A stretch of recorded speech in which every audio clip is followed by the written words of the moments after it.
She looks quite nice, actually.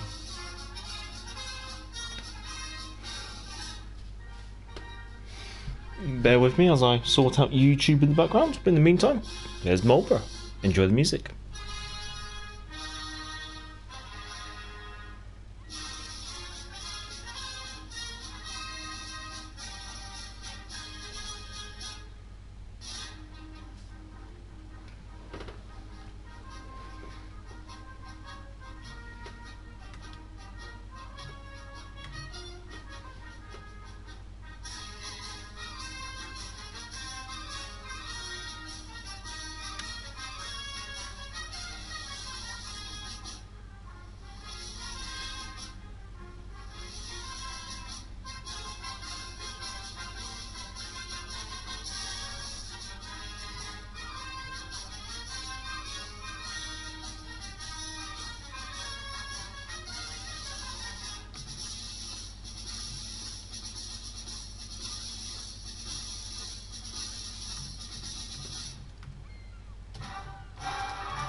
Hopefully that's YouTube all sorted out in the background.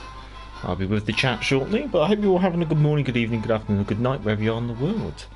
Hope you've all had a lovely weekend, and are potentially looking forward to a nice week. Although, obviously, with Patch Week, it can have its ups and its downs. But yes, we have Marlborough on screen. We also have a few other ships that we'll probably be taking a look at during this live stream. Hopefully I'm coming through all loud and clear. I've got to get the microphone stand about right. That I have to do. But yeah, Marlborough is looking quite pretty. Standard AP, lots of high explosive, 16 14-inch guns, and best Sigma for the tier, which means quite good shell grouping. Well, while we've got her on screen, let's take a look at her armour scheme. And I think I'm all sorted. So, hello, who do we have? We have Action Pumper, all the way from Lanzarote. Oh, a lot warmer climes than normal Action Pumper, I see. Also have Brick Battler, spent £50 on crates, got nothing. I advise against it. Brick Battler. And Sean Whitling, hello. So welcome to I guess, first look post-patch. I mean, I've kind of jumped right in with the Marlborough, so maybe my bias is showing just a little bit. I did hear someone say something about the citadel on the Marlborough, and there it is. So that's a big citadel. That's going to be easy to find for a lot of armour-piercing shells. Anyway, we will come back to the Marlborough. Don't worry, I won't disappoint. But we'll just do the usual quick stuff, I guess you say. What's all the other lovely jubbly stuff that's happened in the background in the meantime? But to be honest, crates are just... I'd always recommend against them. Randy, hello. Right, let's see. First of all, we have the advent calendar at the top. Very similar to the Ashen Core missions, I guess you can say. Basically, if you play through the rewards of the day, you'll get crates, and then at the end, you get rewards for each day, for the missions. Each day, you look into it, you can see what missions you got. Yes, it will also gives you... it just gives you the requirements, I guess you can say. So, that is pretty straightforward. I'd say I much prefer this version of the Advent Calendar compared to previous web-based ones, although I'm not 100% sure, obviously, because I haven't gone through the patch notes in it. What the hell is this guff? Oh, okay, that's what Super Santa container looks like. Amusingly, the anchor looks like the Sailing Robin's logo. Secret Santa 23... Secret Santa and Super Santa. Yeah. Again... check rates, check the drop rates before you even dare go for it, and ideally don't, with that, just expect not to get anything. That's the thing. If you're going to get a couple of crates and you go, you know what, I'm probably not going to get anything, then no, yeah, that's fair enough. What the hell is the Mega Santa? No, even I'm just not going to touch the crates. Doubloons is doubloons. Offers, obviously your daily crate, let's grab that. Interestingly, your daily crate is going to be coming with some form of Santa crate, which will probably give you nothing. There you go, some lovely paint, as to be expected.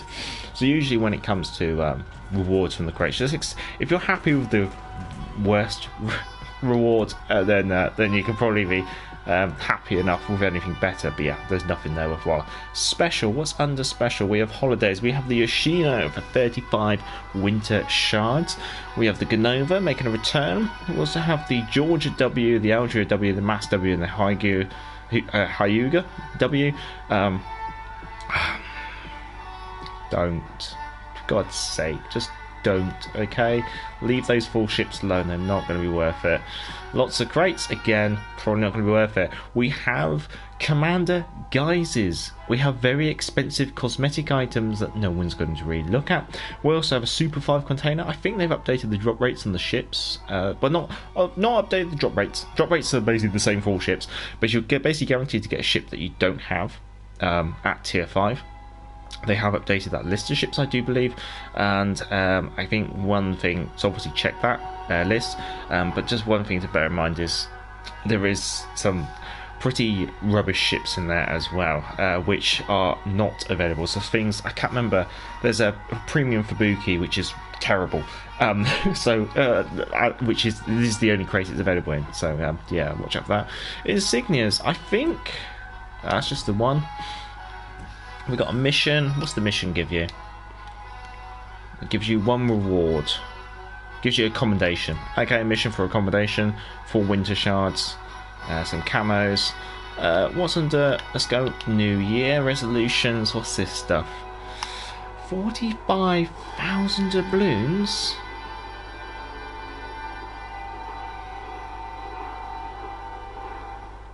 Yeah, what is it? Insignia drop. Is this the one with like 20 insignias? I think it might be. Mega resolution. So basically pay and play to get rewards. Honestly, not a fan. Gonna be honest. That just kind of... I shouldn't say it. I really shouldn't say it, but it kind of feels a bit of a scam. Yeah, give that a miss, chaps and ladies, I should say. Again, cosmetics, don't bother with those, seriously. They're not worth it. They really are not worth it. Admittedly, they're a bit cheaper, I think. We also got some Golden Week containers. We got some the Golden Week camouflages. Also got some winter camouflages and the snow camouflages. Again, cosmetic items. I mean, sometimes, yeah, you can go, oh, I like that cosmetic, that's fair enough. But at least with these camos, generally people will see them. With these commander guises, people can just turn them off. And sometimes they can actually be detrimental to your game, because it means it's easier to find you when you're shooting in smoke. Coupons, let's have a quick look, because they're trying to shout out about these coupons, which, to be honest, seems like a total afterthought when added to the game. Commander coupon. A winter coupon, basically a free... No... Big winter, no. My only thought is, could you put all of these coupons on at the same time?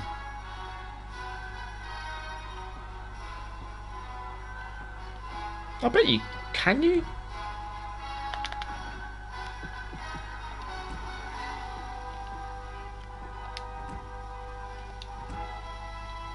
Oh no, you can only put one coupon on at a time. So basically they're really encouraging people to buy doubloons with that, aren't they? Insignia coupon, just one insignia. Yeah, look, they're trying to entice people to buy doubloons. They're really trying to entice people to buy doubloons. Oof. Oof. Especially with the times 35 GXP conversion as well.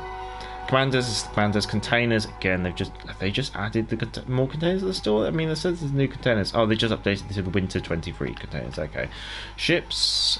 Elbing's turned up 1.4 million Globe XP.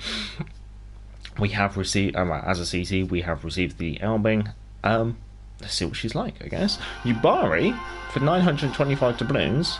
That's not bad. That's not bad. Wait, what? Scharnhorst for 3,700. That's not bad.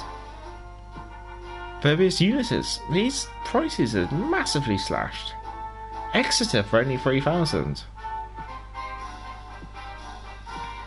I'd say Exeter. That's if I didn't have some of these ships, I'd say some of these are quite tempting. If you've had your eye on them for a while, these price slashes are quite massive and quite tempting. Yeah, they are seriously incentivizing you to spend your hard-earned cash, aren't they? Oh boy. Now, admittedly, this would probably be the only thing that would tempt me.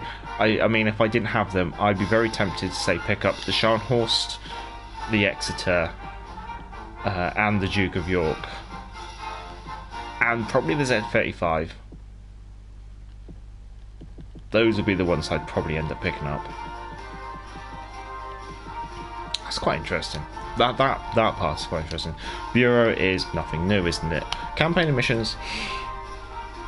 Again, I'm not going to be getting the amateur backing, so yeah, got it. Fair enough. At the end of the campaign, obviously, you have to pick between the two, and the other ship will be available for 17,500 doubloons, which is quite interesting.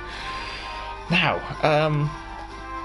blitzing through, I think most of the rewards are pretty generic and nothing special. I bet they've moved all the doubloons up to the end of the campaign. Milestone 30, first time you see them. You get, although you don't get a lot of doubloons, you do get some Super Santa containers. Again, research points are research points. They're not really worth it. More doubloons at 73. Insignia, and some insignias at 85. Oh, yeah, they seem to have pushed. Yeah, they've definitely pushed quite a lot of the nicer rewards further up. What's this? We got a flag. Can we view the flag? No. But there is a Marlborough flag, which is a lion on it. And then there's also a Marco Polo flag. And then there's a lion patch.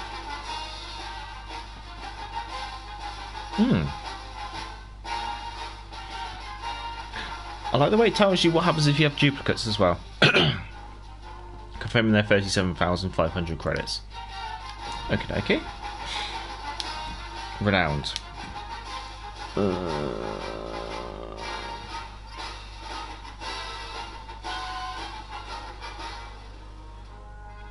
Scrooge has a cute dog. Yes, but you don't really get to see it in combat. Some good premium boats on sale. Yeah, no, that's true. ×5 golden weeks for credits only. Not quite worth it though. I don't think the golden week camos are any good. Right, Weekly Havoc. Looks pretty generic. Here's me hoping these are... Yes! Oh. Oh, this one had to let me down. Okay.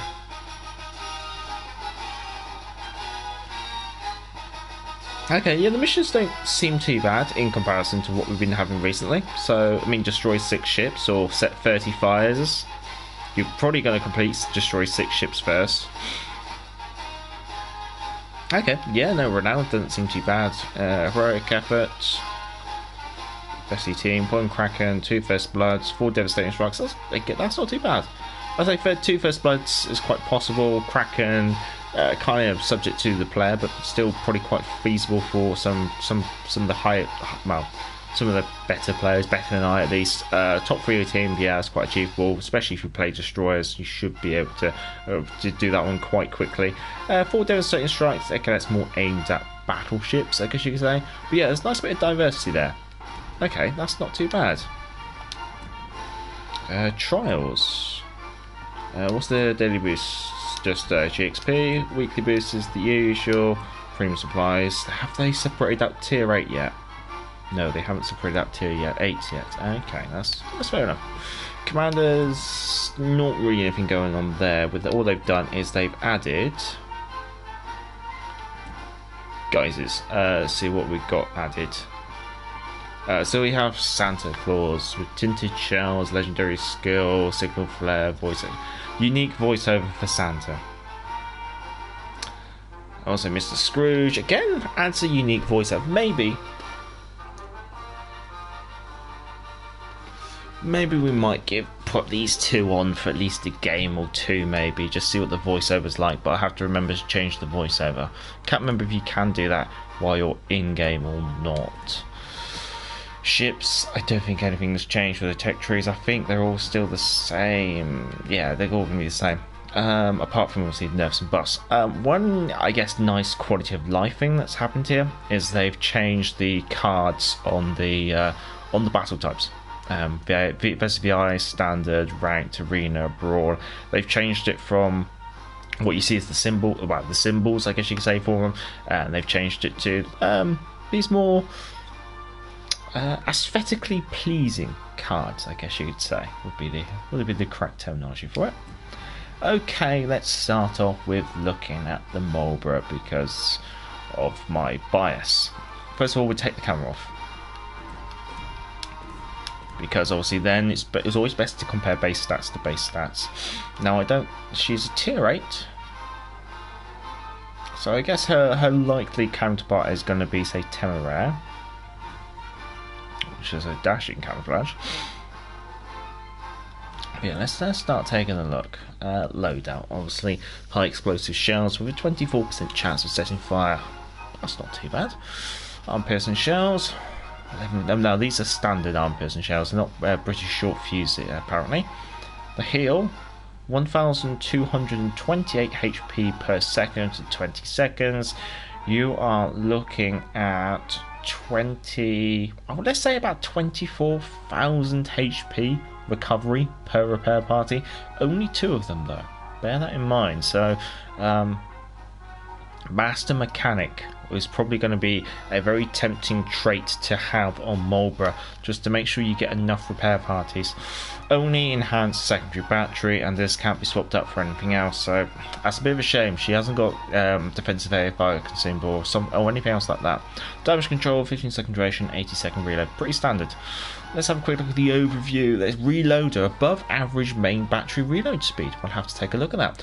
Guns are plenty, yes, we can account for that. She does have 16 guns. And above average armor piercing shell, high explosive shell penetration, I should say. Now, we did actually have a number submitted for this. I want to say something like 48 millimeters. No, 89 millimeters. So she has high explosive shells that can penetrate up to 89 millimeters of armor. She's got standard battleship AP fuse. She's got UK dispersion and a 1.4 sigma, which is quite interesting. Obviously, she's only got 14-inch guns. Year of design 1947.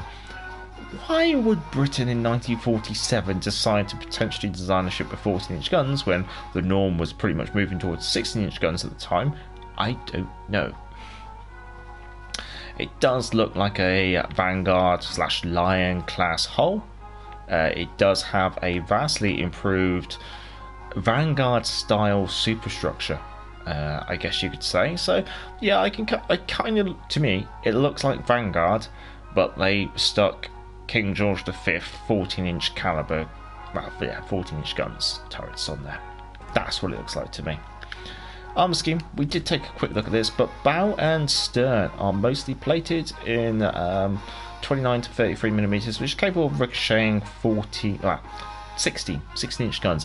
So she should be fine against most battleships, apart from anything with more than 16-inch guns potentially. Yamato, for example.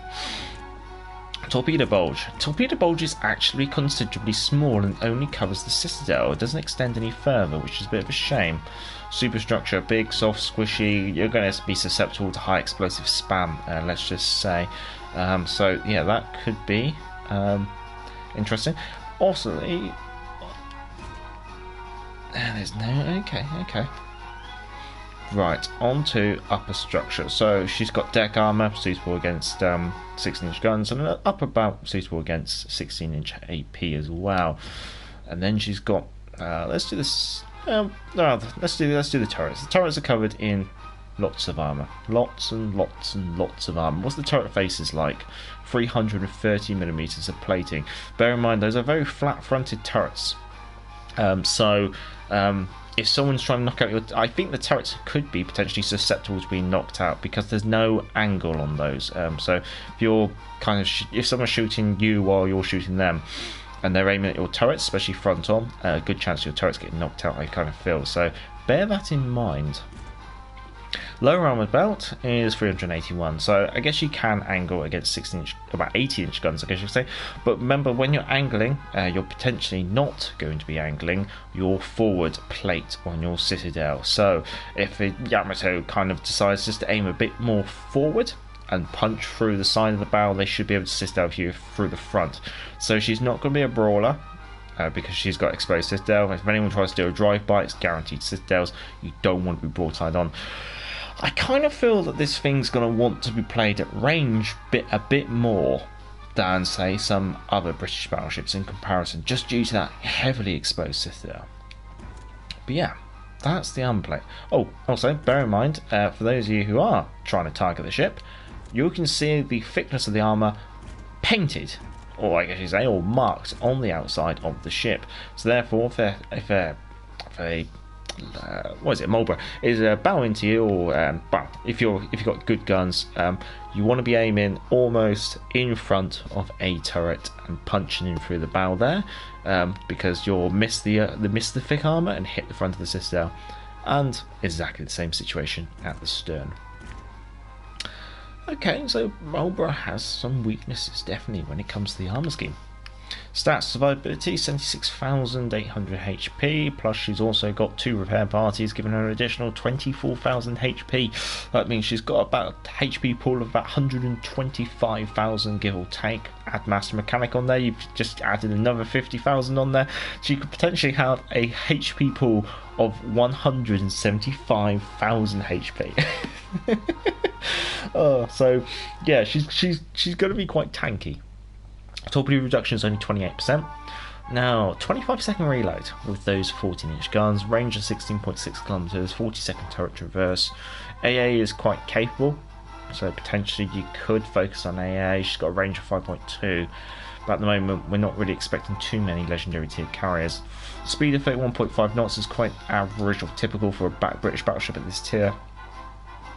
Rudder shift's 14.9 against slow. Turn circle's quite decent, or decent enough. Concealment, this is interesting. Main battery range of 16.6, concealment range of 15.5. You're not going to have a lot of wiggle room there, that is definitely a little bit of a concern. Right, I'll have a quick see if I can catch up with the chat.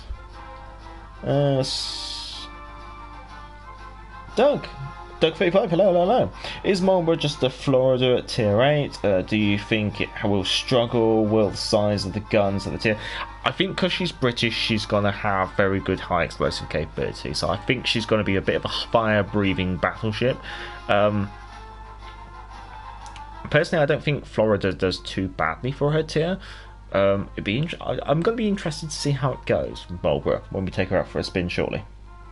Marlborough, when you wish your citadel has enough specs for a rolling rink, a roller rink. Kirisame has a hull option for deep water torpedoes. Wargame is gonna get my money. Yeah, we'll have a look at Kirisame. Maybe after this. Okay, Marlborough. What are we gonna do with you? Well, first of all, definitely put the camouflage on. That's gonna help that concealment issue. Upgrades. Let's see if she got anything special. Not seeing anything special there. Definitely going to be putting on the yeah, let's put on the turret traverse. I'm never quite sure which one to put on. Let's start with steering gears and then we'll tweak it as we go. I think definitely concealment, and then let's go for main battery. Now what are we up to? 22-second reload. Let's see. I don't want to put Cunningham on there. I don't like Cunningham. Madden's for a secondary build, so straight away those two are kind of not going to be available. Zerling Nelson could be tempting. So let's put the Zerling Nelson on for now. Just remind myself of the traits. More fire, but risk catching fire. More high explosive shell damage. Reducing fire, catching fire. More repair parties. Reducing burn damage. And reload and reload. Yeah, this is the build I was thinking of. Now what are we looking at? We're looking at a 20-second reload. Nice. Okay. 18 range kilometers. No, that I'm gonna go with that. Flag. Let's put something British on there. Let's put London on. Right, okay, consumables. I'm tempted to go for the epic one to get the additional range. I kind of feel she's going to need it. Tier 8, we'll put a mid-level credit booster on. We'll leave the rest of it. We'll be fine, we'll be fine. Let's go with that.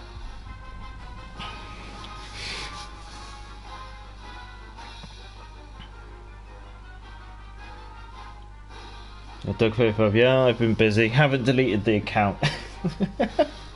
Oh, but man, I'm very tempted for the two main reasons.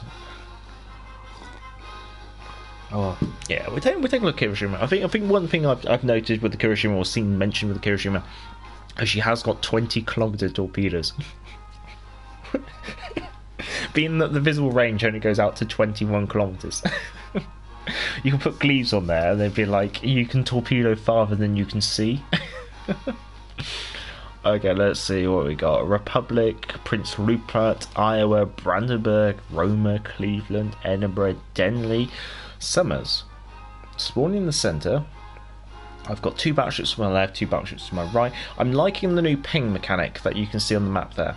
So it's pinging where your ship is. That's quite nice, I guess. I'm not sure if that was there before or whether I'm just never paid attention. Okay, let's have a look. So the battleship on my left's going left. I'd love to go left as well, but let's head right.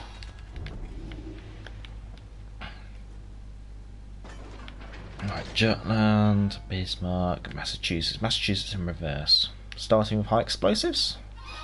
I think with this ship you're going to be in high explosives a lot of the time, unless you see a broadside cruiser.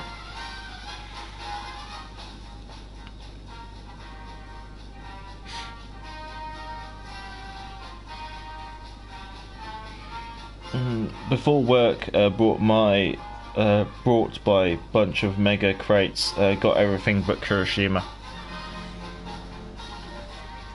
The Kirisame and Wargaming have asked the CC to remind people that this ship is not to be seen as a goal when it comes to the crates.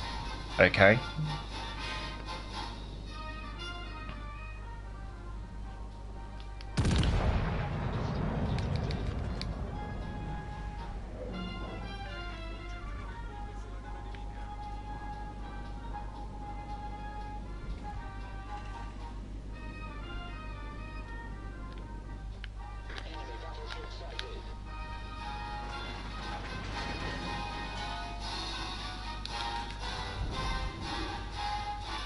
Couldn't get a shot on the Denley.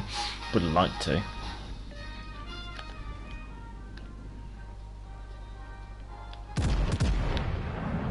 Okay, did I overshoot or did I undershoot? Oh no, I did get 2 shell hits, so just unlucky. Let's see what the dispersion's like, maybe.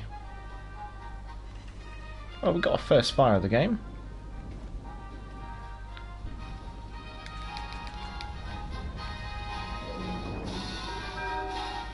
You're probably going to turn out, so oh, Neptune's beard. That's just all going to splash in the islands, isn't it? Good show, lovely.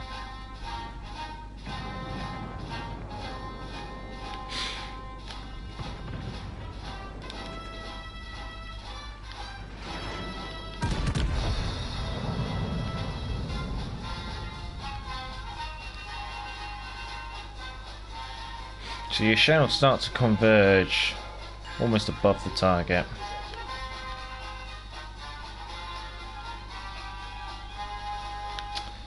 Again, just bad timing.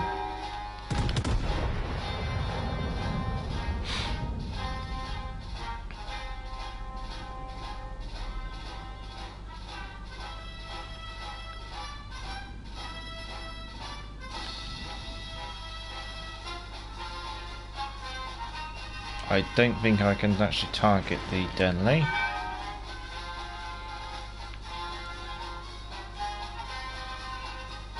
Oh, lost her again.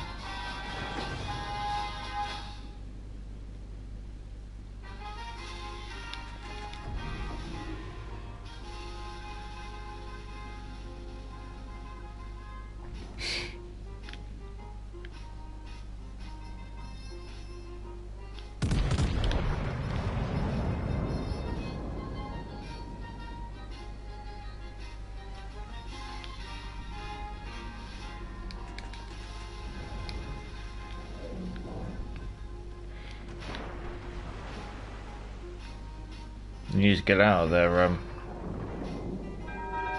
Jutland.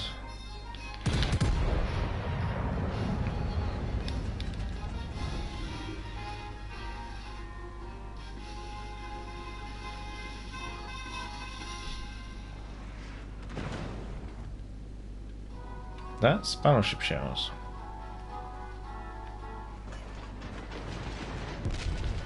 And that's what the big citadel of the Marlborough will do to you.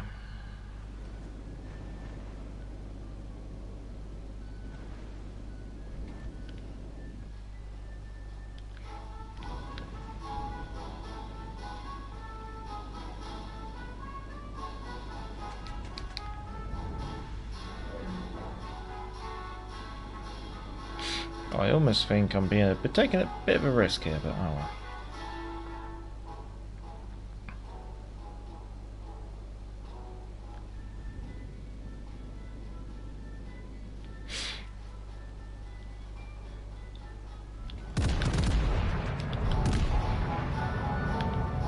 Let's move out of here.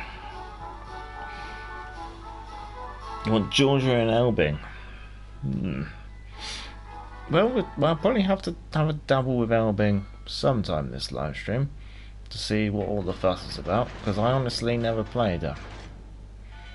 I kind of gave it a hard pass because I kind of disagree with the whole purpose of the auction.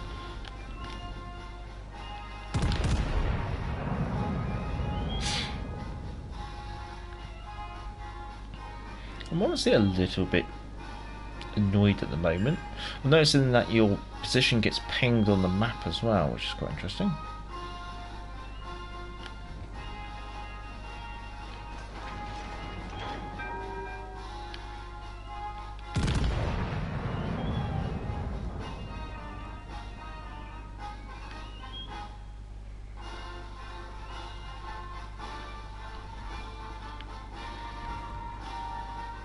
Either I'm not quite used to these guns, or I'm being trolled by RNG, and I'm not exactly certain.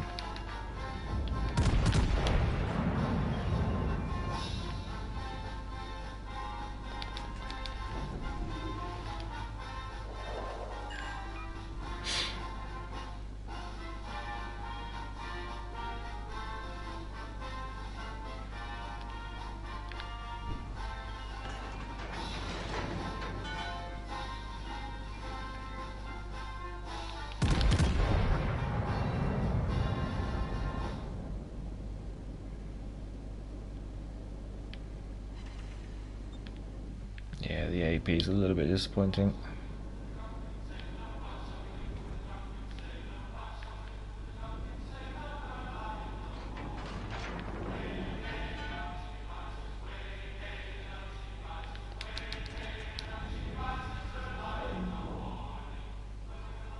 I think she's turning out. What do I have to do? Will that be enough?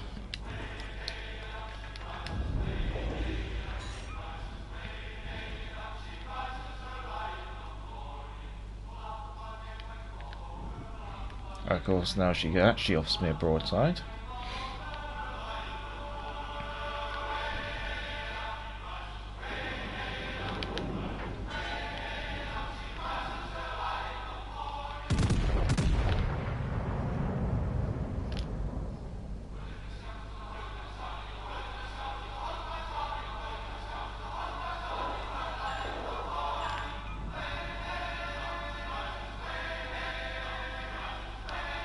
Oh, there's only one enemy ship left.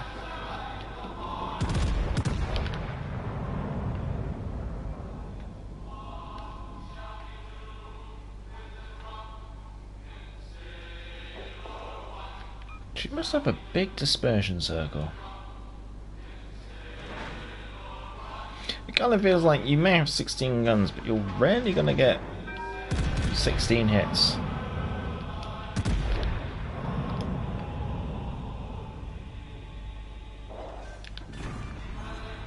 Not an impressive game. Citadel's definitely exposed. Got a lot of guns, but felt a little lackluster, I guess you could say. Good Sigma, but bad dispersion. She might have a very large dispersion circle. This is the problem with those kind of stats not being visible. Yeah. We'll have another go at it. But yeah, I think I'm gonna stick with Azerle Nelson. But we'll have to see. Dude, hello.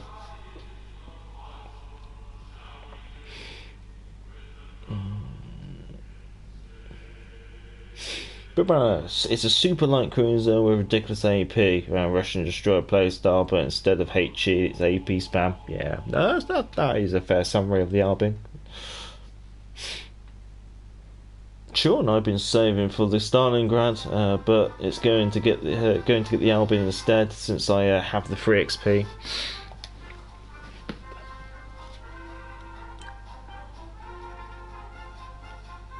Right, I think I definitely need to go to the Charlie flank. Yugamo, Cambros, Alaska, Des Moines, Musashi, Temeraire, Yamato, Conqueror, Montana.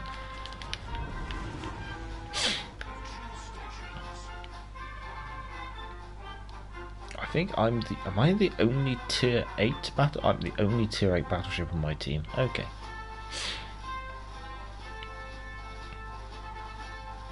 I'm not entirely keen on the camouflage that they've given the Marlborough.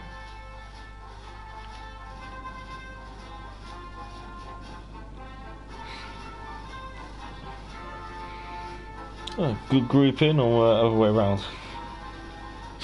Oh. Yeah, the Sigma means that like it's more likely for the shells to land in the centre. Oh, my hair's gone see-through. Oh. Why is that? Oh well. Yeah, so Sigma means you have like good grouping, but the circle must be so big. It's not like you got a spotter aircraft or anything like that you can use.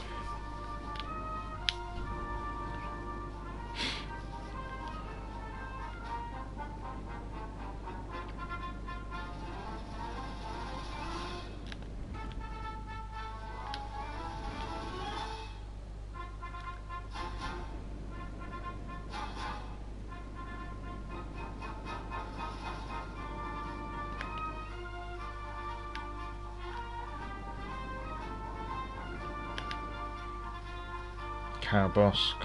So it's the Yugamo.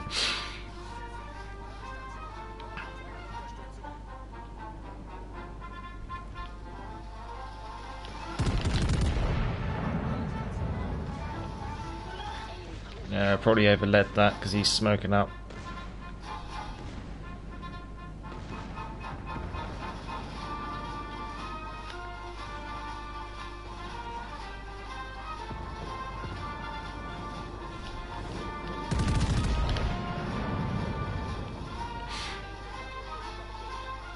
I mean, the perfect grouping for them is about 100 meters up in the air, and then they seem to converge above the target and then scatter again. That's a little bit of a nuisance. They can be maybe potentially useful in that kind of situation where you're hoping to throw enough shells in the general vicinity of the enemy that you're hoping to maybe get a cheeky hit on a destroyer. Stumpfatch, no. What commander build are you using for the Marlborough? I'm using a Azerle Nelson reload build. So I've got Madden and That Italian one, I can't remember his name, but the two that focus on reload speed as inspirations.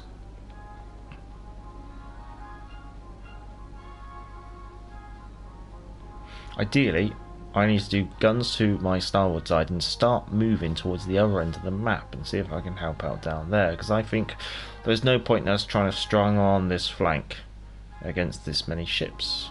But there is a Des Moines that was generally in view, so we'll just guess where he's going.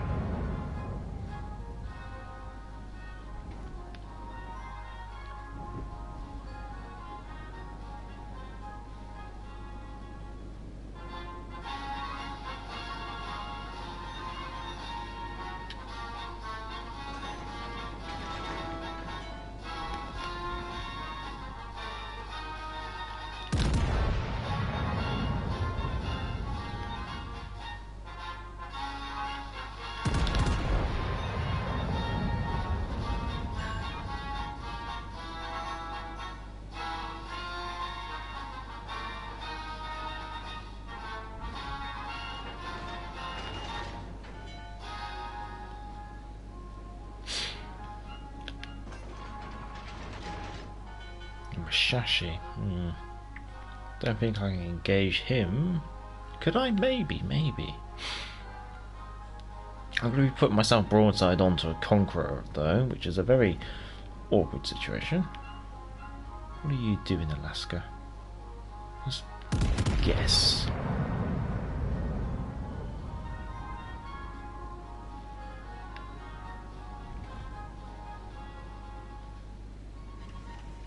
No, we did get some hits.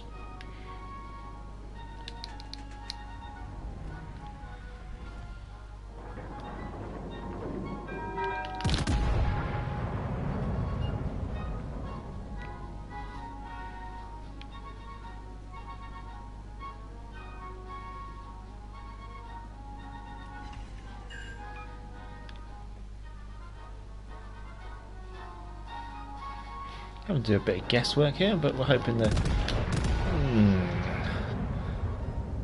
I'm going to say that it's as soon as it's got a lot more quicker at changing from the target to the island as soon as they're not spotted anymore. That is ridiculously quick. I'm used to it having a little bit of lag, I guess you could say, allowing you to almost get off that cheeky shot over an island as soon as someone became unspotted. But this is now definitely switching a lot quicker.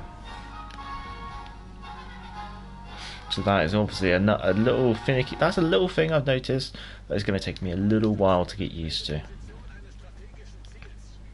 I'm thinking load up AP, see if the Musashi pokes the island. Oh, she's going to be a while off doing that though. But she might do it.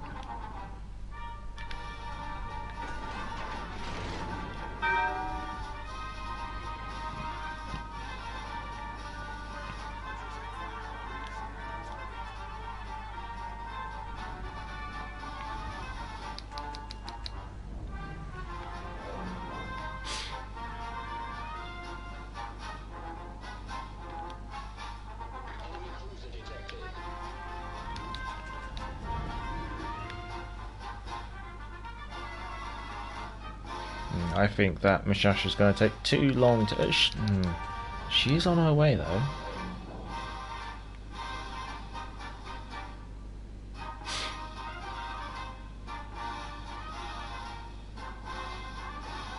Oh, she's turning out now.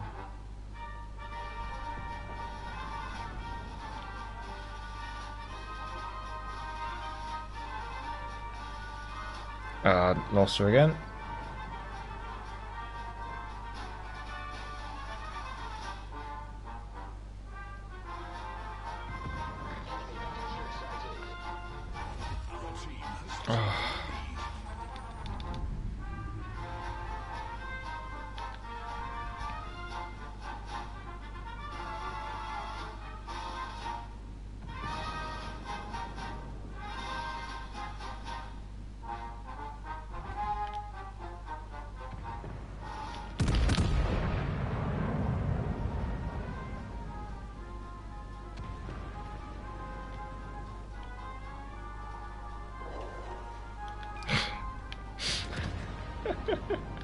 I don't think the AP is entirely worthwhile.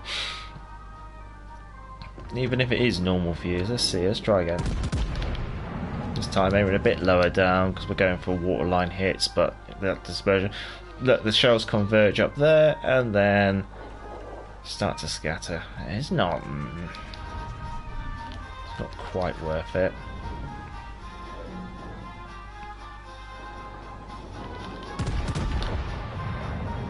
Now we might be able to seal the deal on that one. 3 overpens.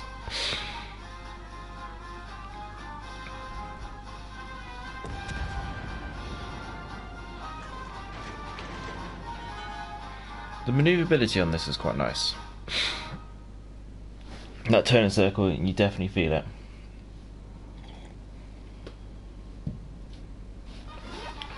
Oh, the legendary, I don't even think it's hinted at legendary modernisation really. Oh, that's gonna hurt because of the AP.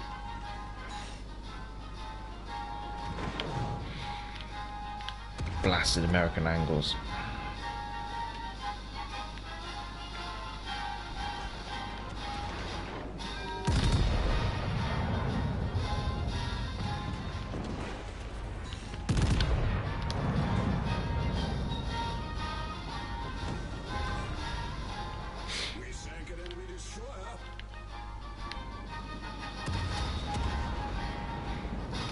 Let's have a look, sorry. The lock on to the water halfway through the air. They think they're at the target already. Issue fire control director. Yeah, the fire control director has got the enemy target 100 meters higher than sea level. Oh. Legendary modernisation, they say, coming in January, that only affects legendary tier ships, or is it possible more encompassing? I don't really know. It could be more encompassing. It could be things like finally being able to see if your allies have radar on, or sonar on, or something like that. It's very hard to say, because the way they worded it has been incredibly badly, because obviously they don't want to give anything away. Is this a pair of will to rebuild in division? No, it's not. Okay. I think Marco might be a bit better, to be honest. I'm not going to agree. But we'll see, Yeah, from the look of it, I'll be getting Marco too. Sap on tier 8 is a win for me. I think it's remember it's still... Oh, that's a triple fire. That's quite a nice one. You got to remember that the sap is capped at 10% damage, I think, on destroyers.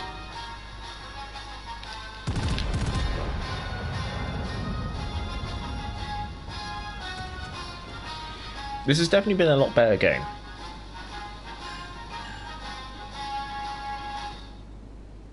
I feel like I've contributed more.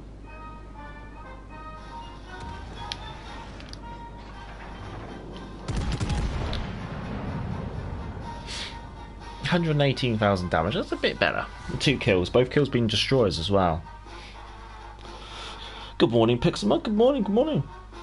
No, okay, hello. Marlborough isn't really good, only a meme ship. Marco Polo is a battleship, but in the end, update still not the best. Also, don't buy Christmas crates and don't buy your Yoshino. I couldn't. Very true.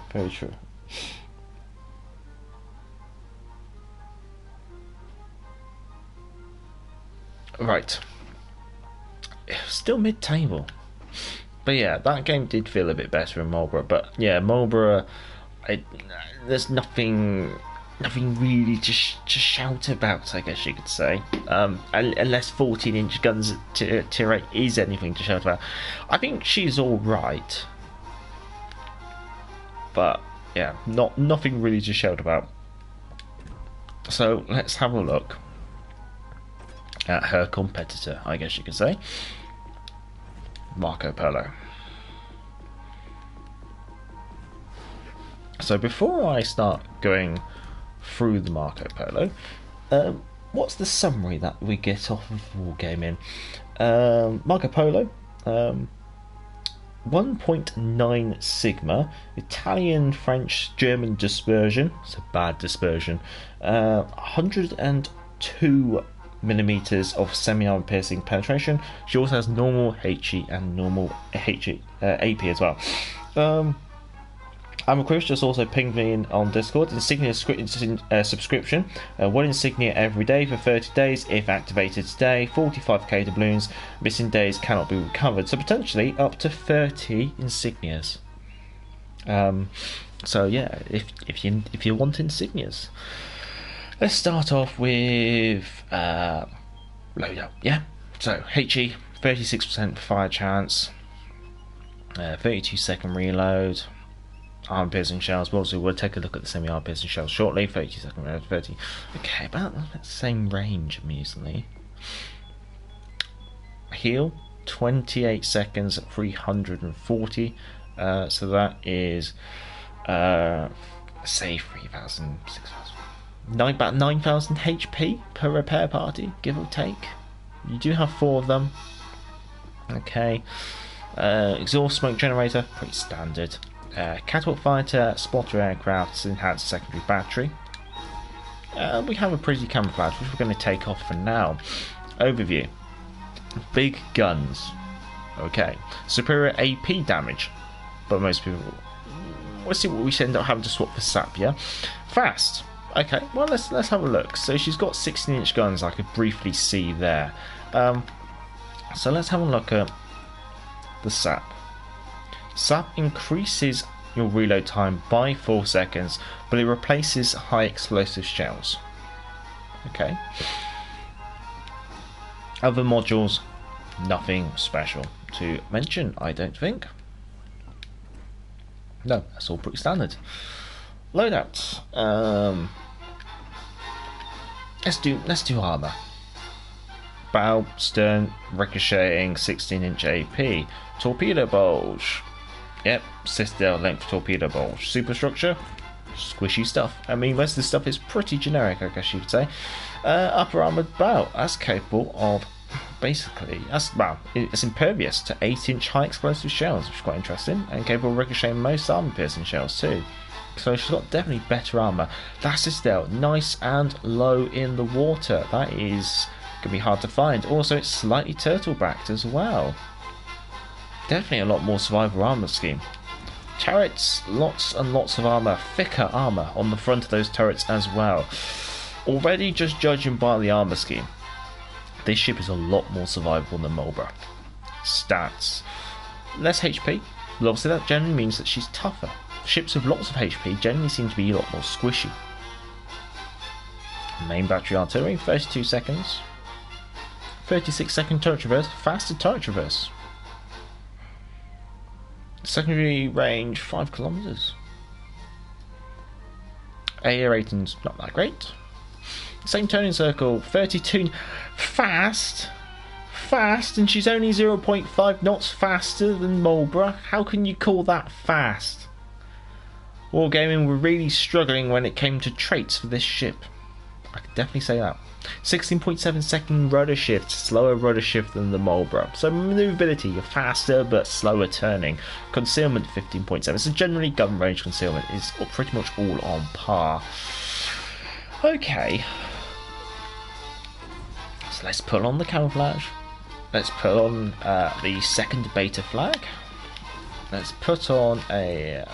let's stick with the epic. Let's go for credits. Let's put a spotter aircraft on, I think. No, spotter aircraft's useless. Spotter aircraft to get you 1 salvo, won't it? Yeah, definitely, I think turret traverse. Let's go steering gears. Let's go concealment. Let's go main battery. Wow, this is the thing, they changed some modules last patch to replace the cookie cutter of modules.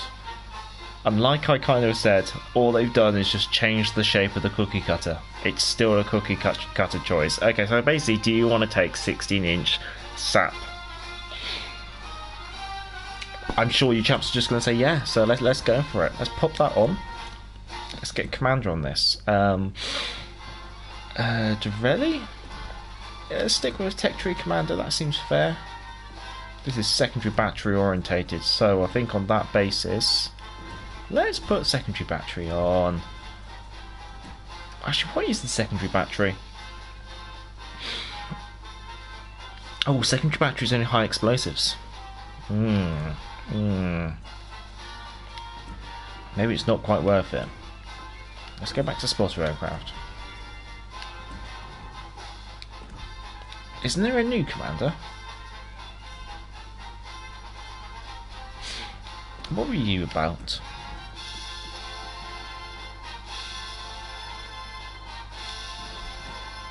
I haven't used you at all. It kind of shows how much I play Italian battleships.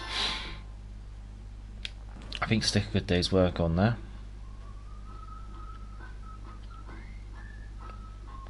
Let's go with reverse speed. What's this? No, that's useless. Let's go range.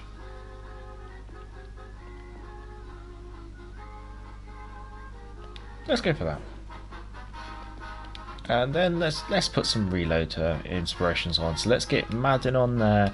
Let's get Dovelli.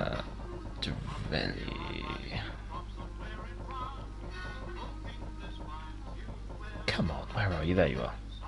Let's do that. Let's do that. We're looking at a 29 second reload. Dispersion's going to be awful, but let's give it a go.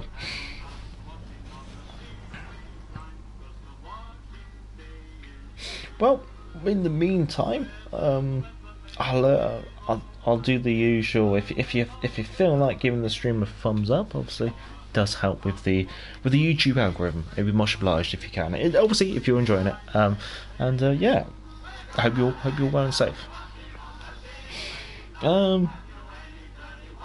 No, okay, I play all ships in AI for a while to get winter coins. Yeah, no, that's fair enough. I can see a lot of people churning through AI in order to complete, like getting wins and things. Marco Polo is Littorio class, not Veneto. Veneto was a Littorio class together with Rome. What?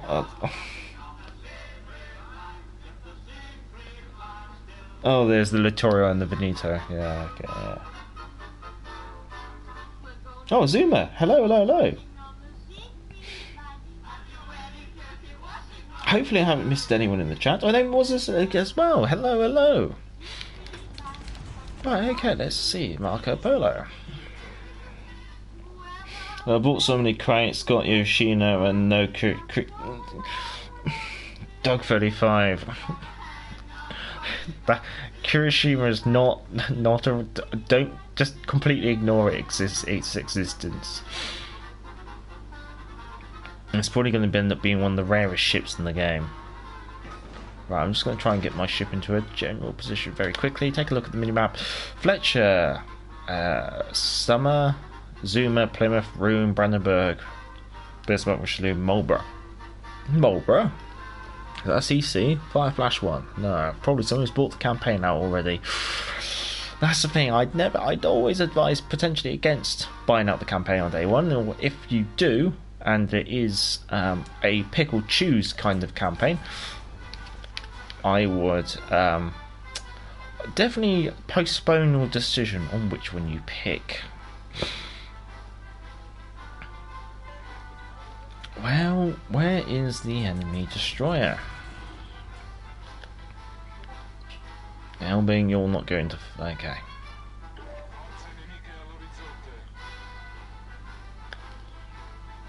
Cleveland closing in. Bismarck off in the distance.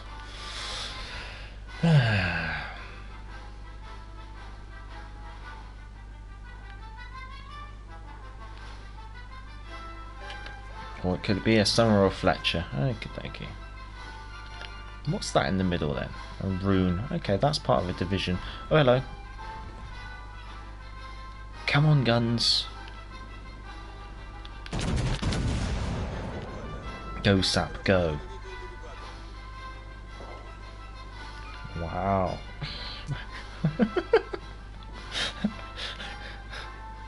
We tickled the poor thing.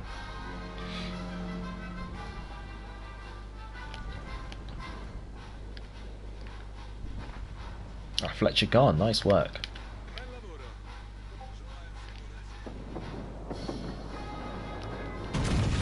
I almost think maybe armor piercing shells would be better here.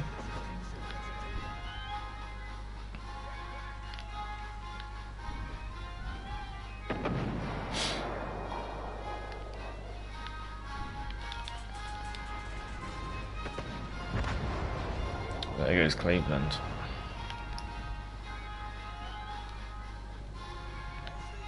Because I think the Azuma has pretty...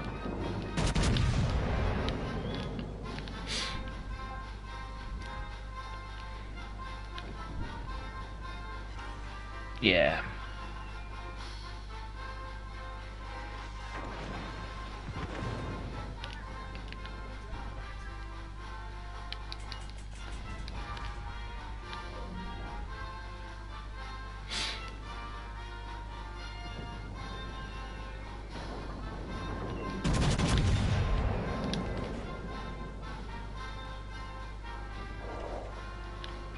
Not a bad volley.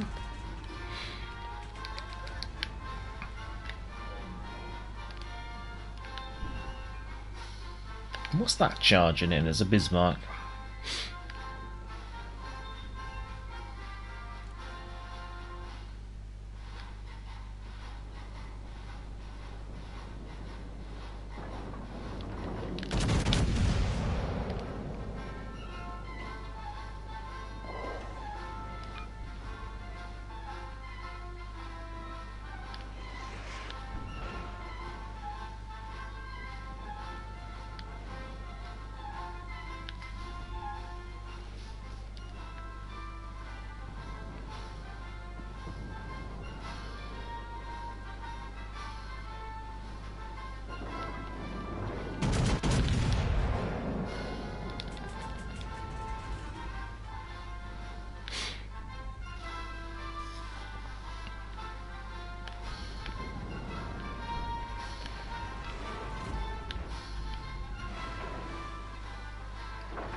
Okay, right, I'm not going to shoot the Bismarck.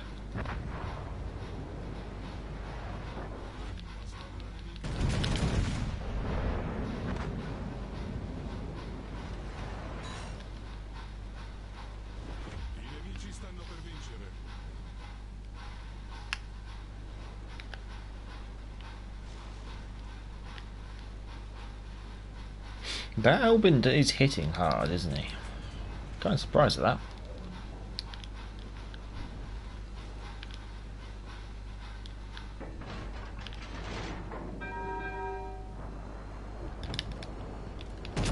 Now you're committed to the turn.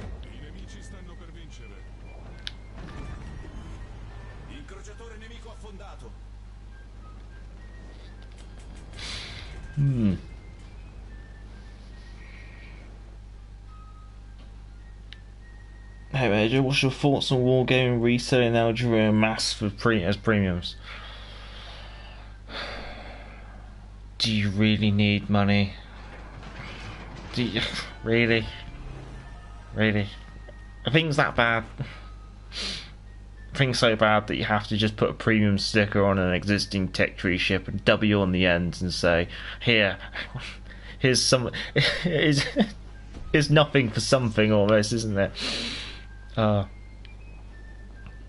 Yeah, I honestly do not agree with it in any way, really. What am I up against? How the hell have we ended up with just three ships left? I mean, we're only halfway, we're not even halfway through the game.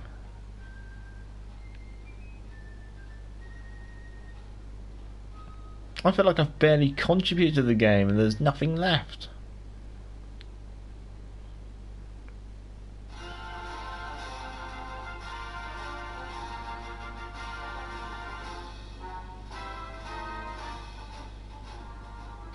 I completely forgot I even have a smoke screen. Oh, there you are.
Come on, secondaries.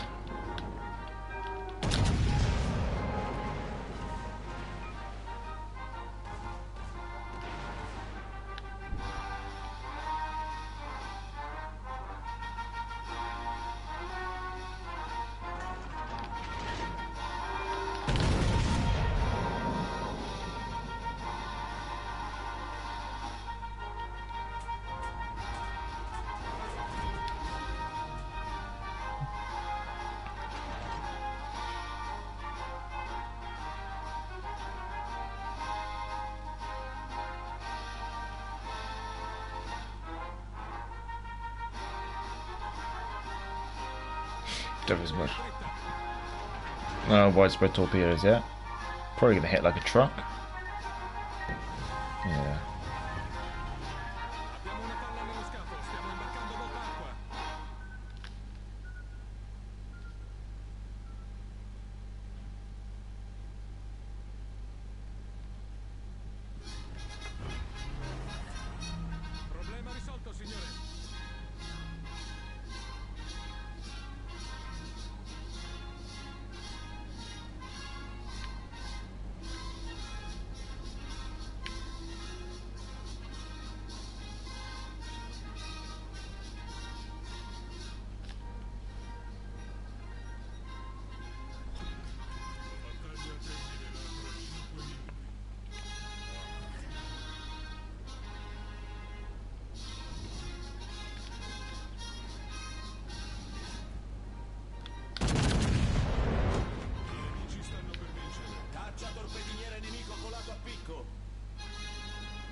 Can I engage a rune?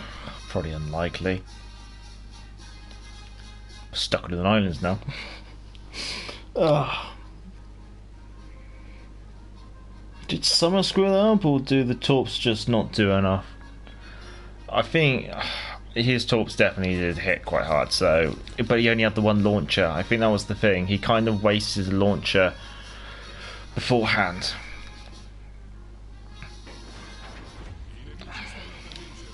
You know, torps don't do a lot of damage. They are not IGN torps.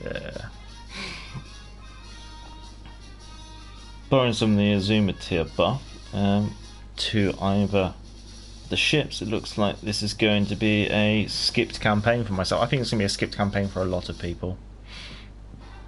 Honestly, for me, it's not that eventful of a campaign. In fact, it might be an opportunity for me to actually take a bit more of a back seat and enjoy Christmas. I think that's the thing.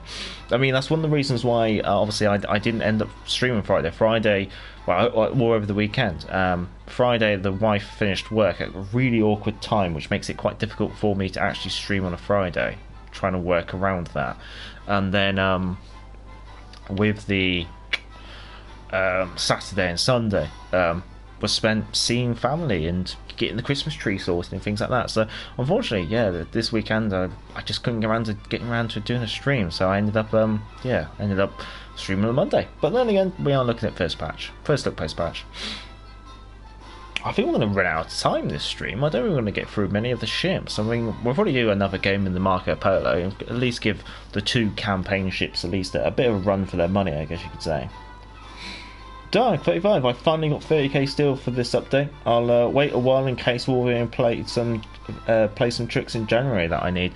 Honestly, we're still, just wait. At the moment, there's nothing worthwhile. There's generally nothing worthwhile.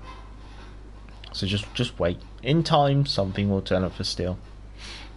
But until Wargaming pulls their finger out and really starts cracking on and doing something, it's very hard to justify spending your Steel on what is just a premium Missouri.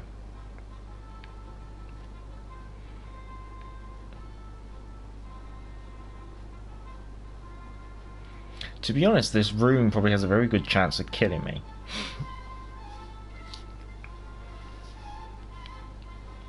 Bit of HE spam, he can whittle 17,000 HP off me very quickly.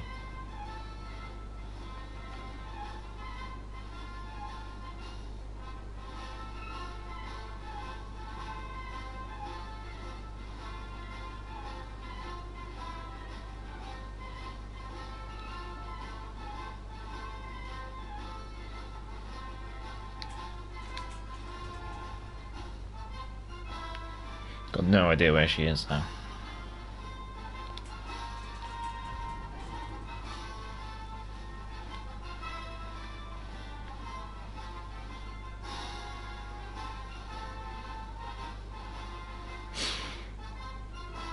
You'd think if the Summer and the Rune were in division, the Rune would know how little HP I am on now. But the enemy team's choosing not to win hard, and I can't blame them. As far as the Rune, there's no... If he doesn't know how much HP I have, there's no benefit to him sacrificing himself.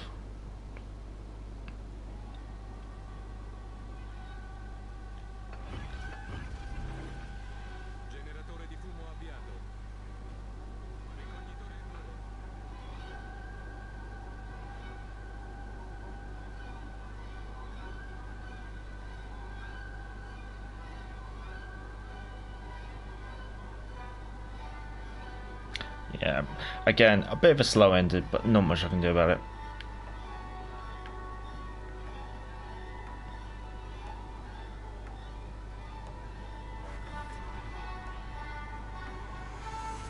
And there's all she went.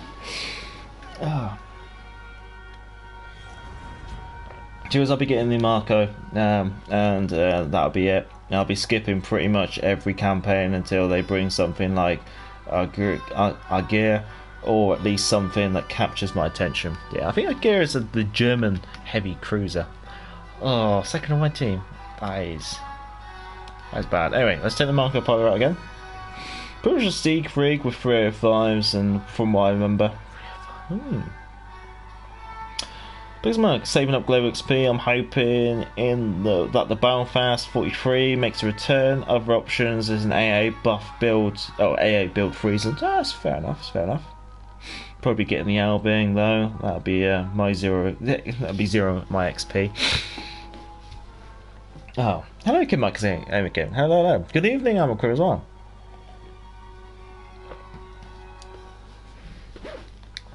Oh, so. Well, we're doing another Marco Polo game, but honestly, oh, let me just mute. There we go. Honestly, I don't find either of these campaign ships that I find them both probably very underwhelming. Marlborough she's British, yes, and she's got loads of guns, but they can barely hit anything. They rarely set anything on fire, and she's got a great big citadel. Marco Polo, yes, she's got sap, but I don't know, I'm not necessarily seeing any huge benefits from said sap.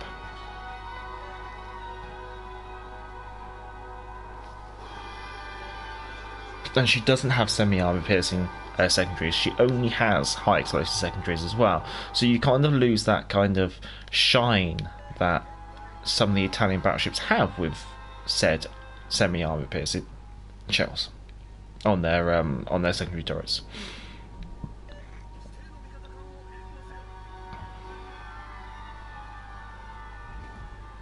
Well, there's no way I can touch the Kleber.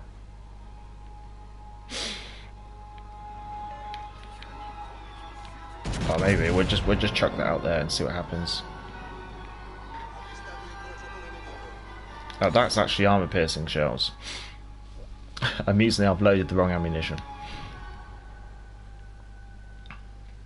Yeah, Kleber with her I win button generally will blitz out an enemy DD like a dare and like that.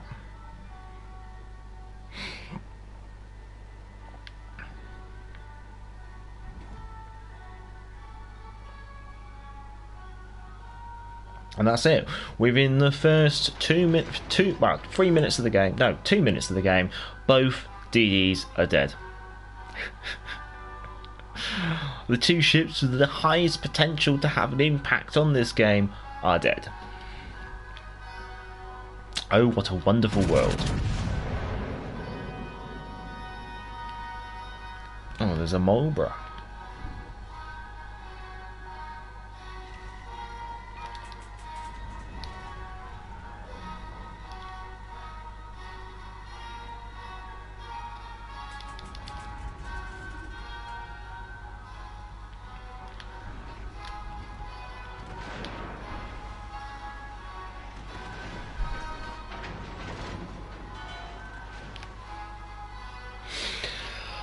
Neptune's beard.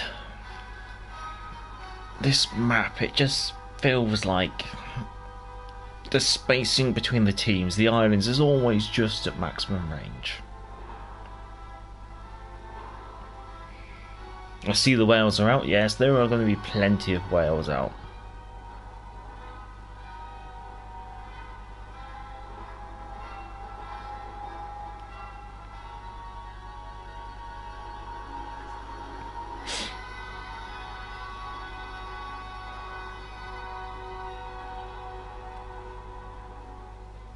I think it's just the spacing of the islands. It just pushes ships out so far from each other that the teams just can't ever seem to get their teeth into each other. It's really awkward, I find.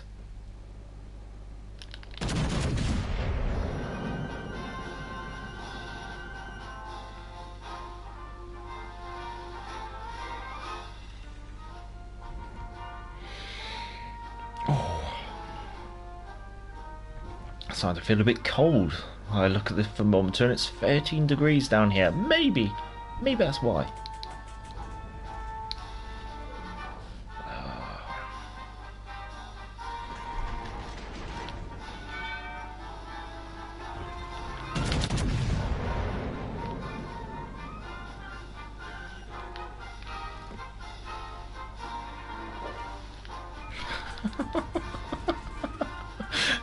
Oh, that looked a really good volley until the last second, didn't it?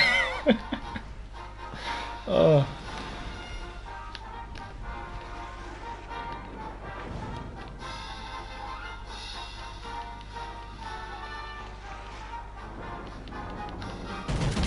Let's try that. I've aimed a bit high, I know.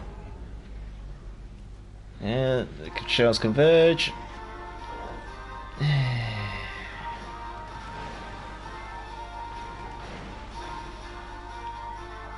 There's a Marlborough.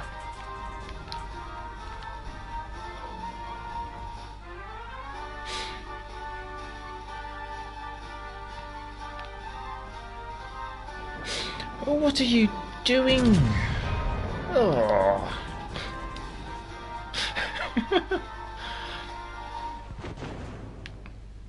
There you go, there's an Alaska hitting nice and hard.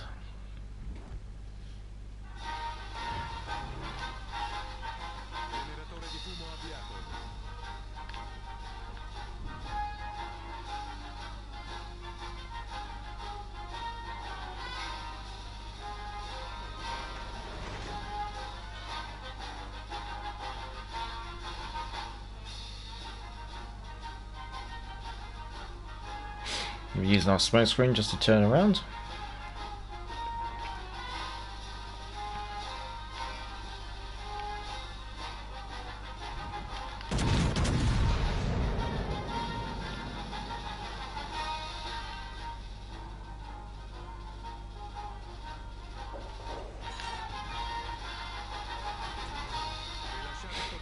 I probably want to try and get myself over to the other flank.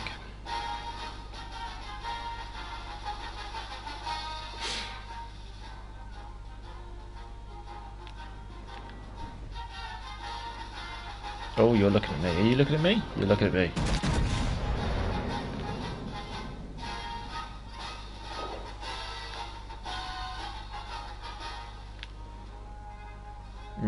You're still thinking about it, aren't you?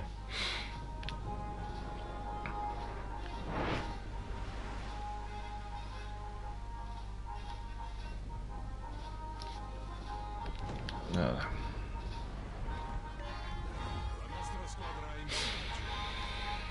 We're probably going to lose one of these battleships.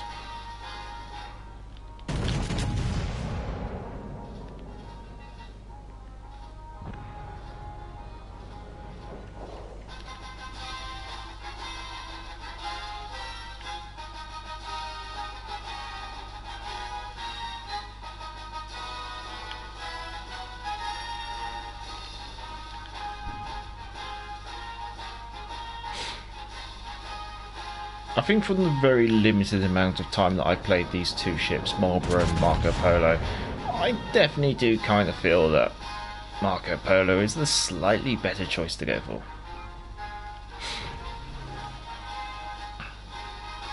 However, generally, both battleships aren't really anything to shout about.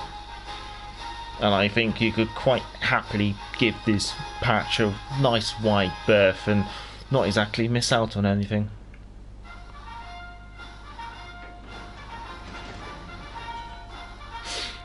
I think if Marco Polo came with semi-armor piercing secondaries, maybe you could have some fun in her.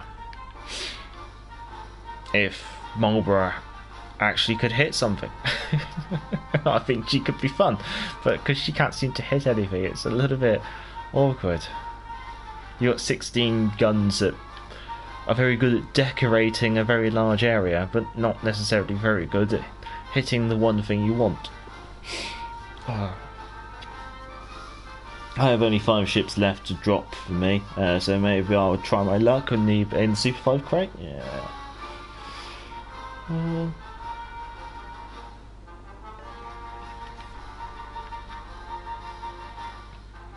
There's a cruiser in the middle. What's the potential cruiser? It's probably going to be Alaska.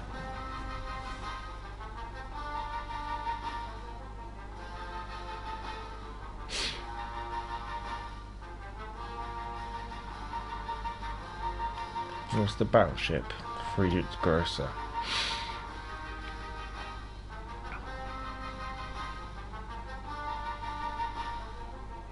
Let's see, we might have time for a Kirisame game.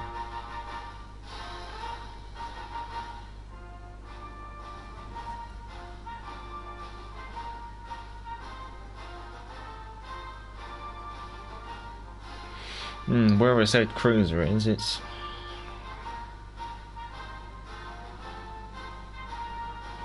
definitely tucked in somewhere safe.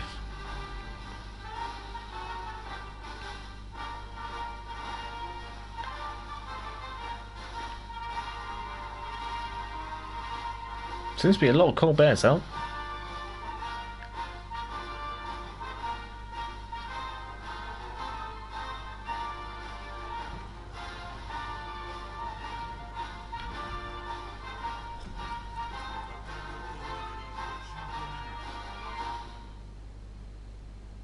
Yeah, I think we'll continue going this way.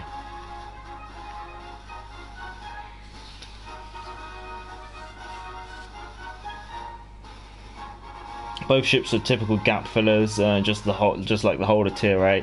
Luck lasts through performance, mostly. Some of the ships are good, but up against legendaries, they're like dropping like flies. I mean, agree in part. As if, hello.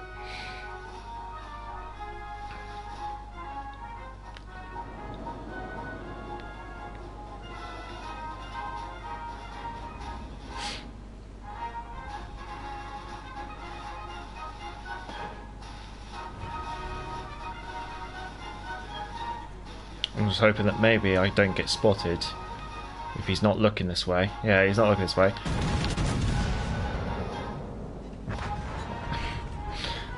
I was playing that if I don't get spotted, he won't get a notification saying enemy cruiser spotted, or enemy battleship spotted, I should say. And therefore, by not receiving that notification, he probably won't twig that I'm behind him.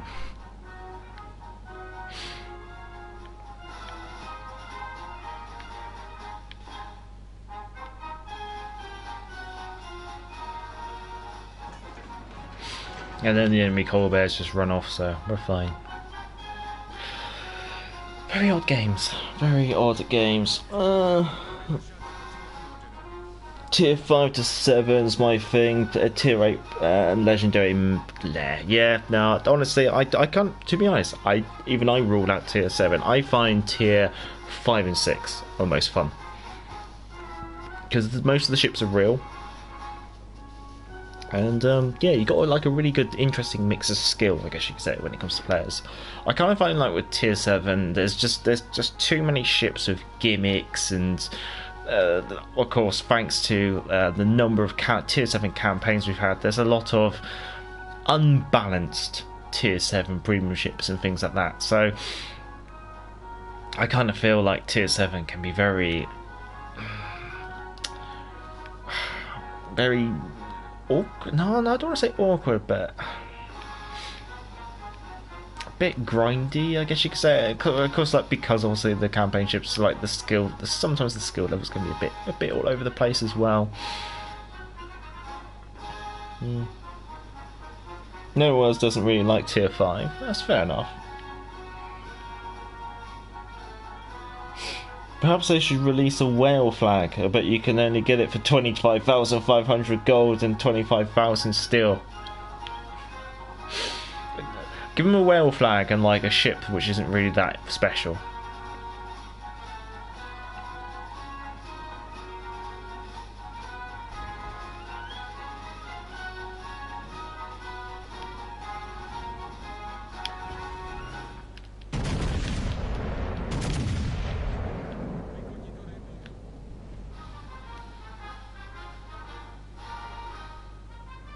Well, at least the shells do land in the same postcode when you're using the spotter aircraft.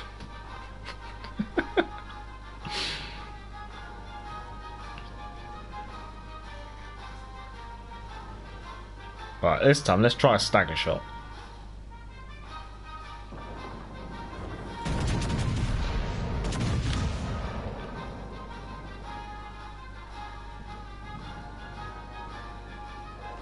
Oh, we got 2 hits. Let's just smoke up for a laugh.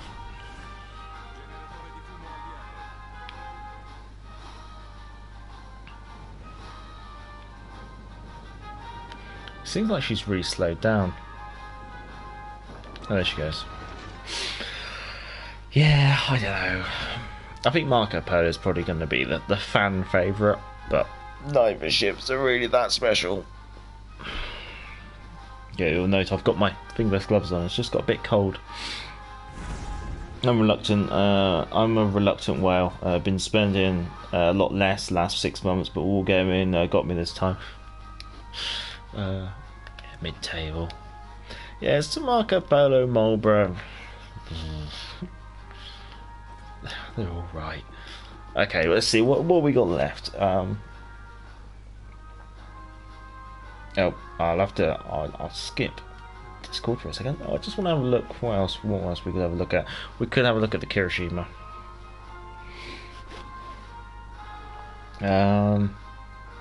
Or Yoshino. Let's do Kirisame. Yeah. We might be able to do both. Let's take a look at this. I should really take a quick rest break. Honestly, I might actually do that. This is a ship that was teased last year. Right.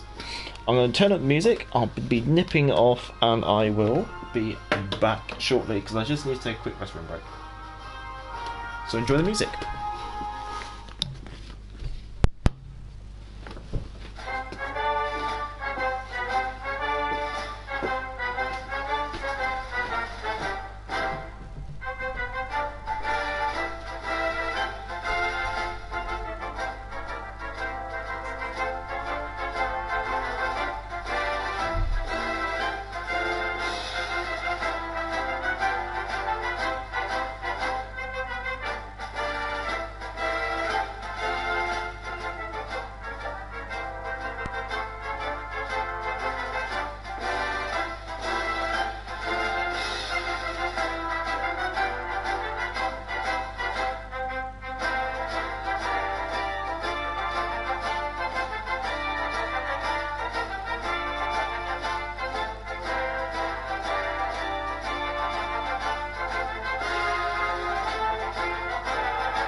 Hello, Melissa.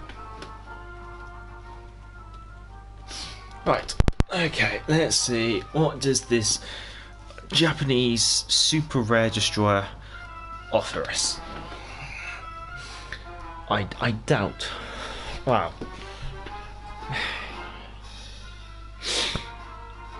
So yeah, it almost looks like a Fubuki, but with one gun turrets. Alright, let's start off. Overview. Sure shot, very good trajectory. Nimble aim, very quick traverse. Repeater, very quick torpedo reload, apparently. Entered service in 1939 with 19 in the series. Okay. This represents... wait.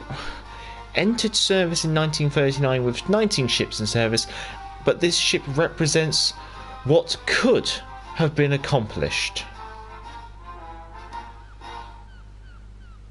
With some creative engineering, if the Japanese shipbuilders had access to US gunnery over other Kagero... How can you say ships in service if this is entirely what-if design?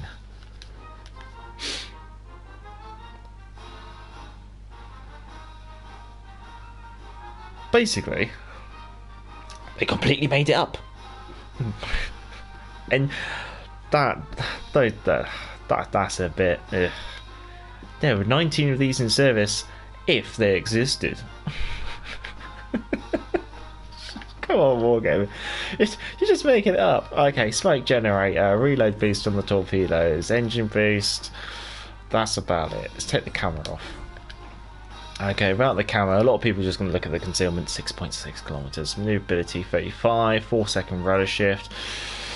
Hey, defense is terrible. Torpedoes of 101 second reload, 10 kilometers range and 62 knots. Each torpedo doing 16,767 damage, 1.3 kilometers detectability. Guns are 127mm guns with one single gun up front and two single gun. Wait, is there one double gun turret? Wait. So she's got one gun 127 and two one gun 127s. Both of them are Mark 39 turrets. Why do they have to be on different lines? Why? Why are they on different lines? Just say she's got 3 times 1. Don't do 2. She's got 2 times 1 and 1 times 1. There's nothing different between them. Range 10.9, 2.3 second reload, 5 second traverse speed, 1800 HE damage, 9% chance of setting a fire. Okay, now one of the things about this ship is apparently she has lots of benefits, as in like you can change all sorts of modules around. Right, okay, so first of all, that's a standard module slot. That's a standard module slot. That's a standard module slot. Let's be honest, it's standard, but the cookie cutter's going to say you're going to do that. This is standard, but the cookie cutter's going to say you're going to do that. This is standard, but the cookie cutter's probably going to say you're going to do this. And last but not least, you got this, but the cookie cutter's probably going to say you're going to go for that. Or you might go for that. Right, okay, so there's 2 alternative hulls. So we've looked at the base hull, then there's this Kirisame torpedo hull, and there's the Kirisame artillery hull. So the artillery hull slows down your turret traverse. Alright, let's put the artillery hull on, and then let's look at the stats. Now you have 3 times 2. So you couldn't put 3 times 1, but you can put 3 times 2. God's sake. Okay, but this basically doubles her main battery armament number and slows down her turret traverse speed. But that generally seems to be about it. Torpedo reload time has gone up to 130 seconds. Is that definitely an impact? Sorry, let me just... Is that definitely an impact of that? That is definitely an impact. Okay. Is that mentioned? No, that is not mentioned. This is the thing. So, although there's stats here which talk about the guns, there's other changes that happen which are not explained in these modules. Okay, so you're gonna have to bear. So when you equip the artillery hull, even though it talks only about artillery, your torpedo reload time reduces to 100, but increases to 130 seconds. The maximum torpedo damage actually decreases as well, I'm noting. I think the seed detectability of the torpedoes actually goes up. Speed goes up a little bit.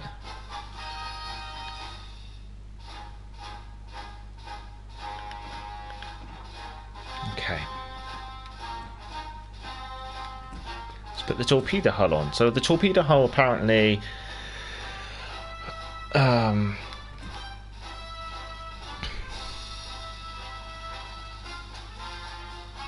it still adds more guns. But again, it just talks about guns here. So you've still got 300. Okay, reduces the caliber of the guns from 127s to 100s. Okay.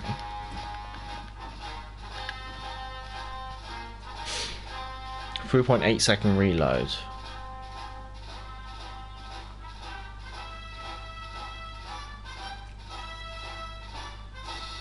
.5 kilometer torpedoes. 20,000 damage. 0.8 seconds detectability by sea. 90 second reload.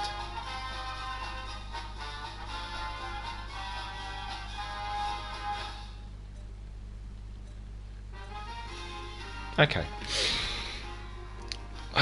Let's just do something entirely stupid.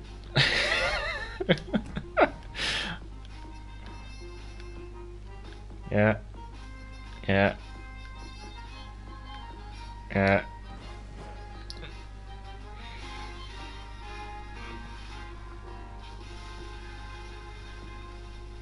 Yep. Yep.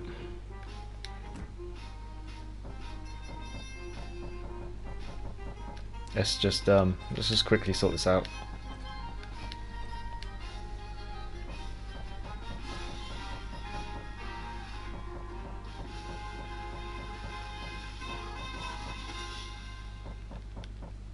Yep.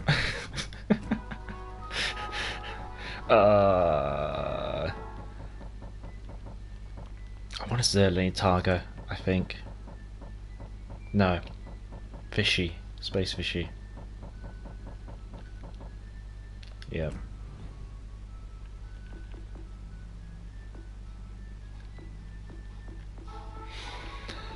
Okay. Let's do that.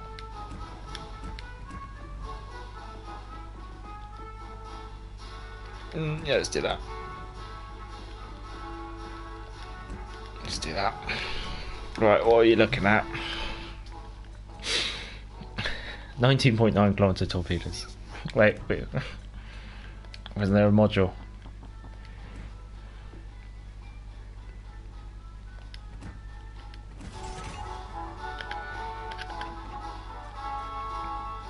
.65 second reload, 19.9 kilometers range, 69 knots.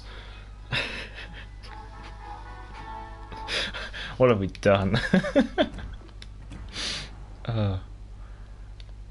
Let's just open up these, just get rid of them. Is there any way I can just make this more disgusting? I'm just thinking. Oh, by the way, they're deep water torpedoes. Not like helpful against destroyers. That's alright, we can live with that. Camouflage. Flag. Credit. Booster. Torpedo reload booster. I mean, if you go in and all in for it, you're going all in for it. I'm just wondering, is there anyone else who does anything about torpedoes? Cooldown, maximum speed, incoming. Torpedo launcher reload time, -3%. Torpedo damage. Torpedo detectability could be potentially interesting. Torpedo launcher reload.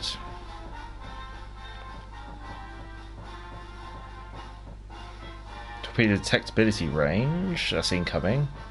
Torpedo speed.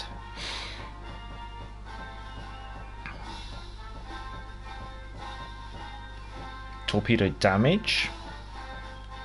Torpedo damage.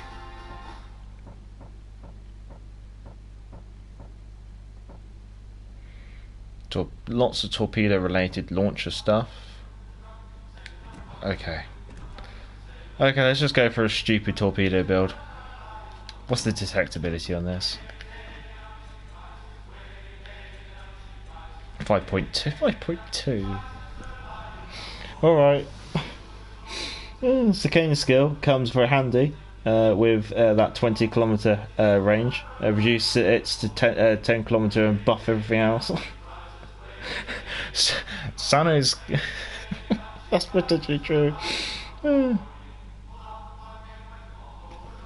could maybe look at that. Maybe we might do that. Yeah.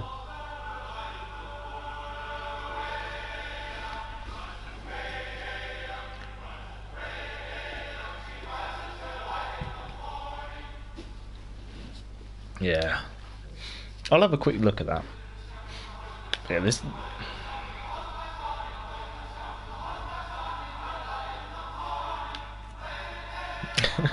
Load up torpedoes.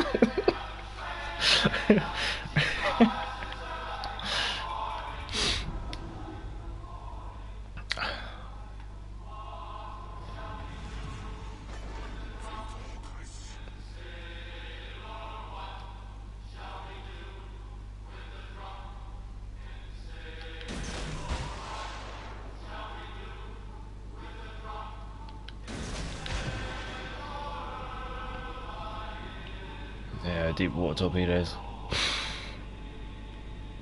Okay, they're not 360-degree turrets. That's a shame.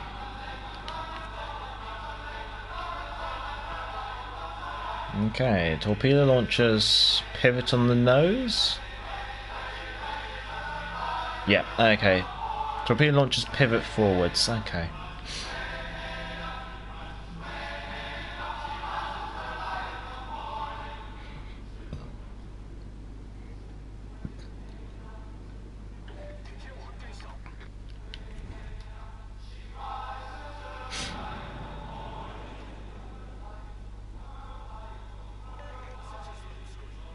No.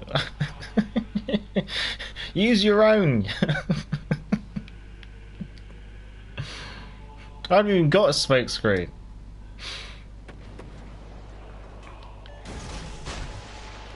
I don't have one.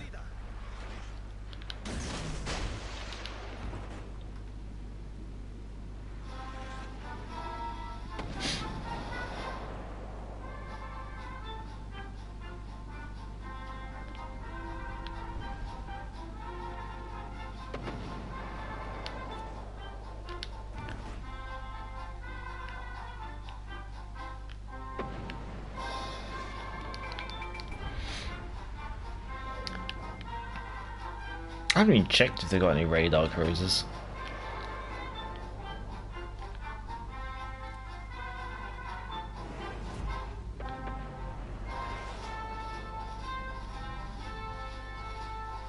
Ooh.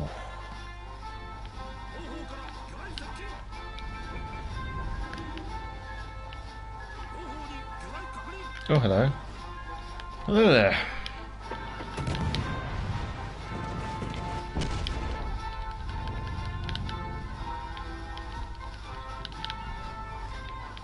Oh, there's something else picking on me.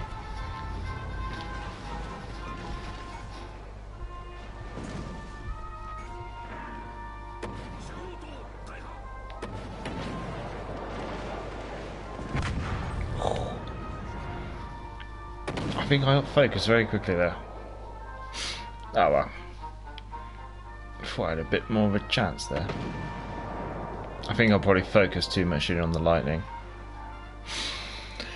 I don't necessarily think torpedo reload booster is the right thing to do. I think that's the meme thing to do. I don't think you need that many torpedoes there. Well, that does mean we have time to actually crack on and have a look at Yoshino, I guess. I think Kirisame, it's a bit. There's lots of potential things to do, and I don't think I'm going to be able to really play around with all the opportunities in this live stream. I think Kirisame needs like her own live stream because there's so many different novelties you could do there. And I think someone was talking about a Sano build, so let's have a look what we're talking about. There's a Sano here.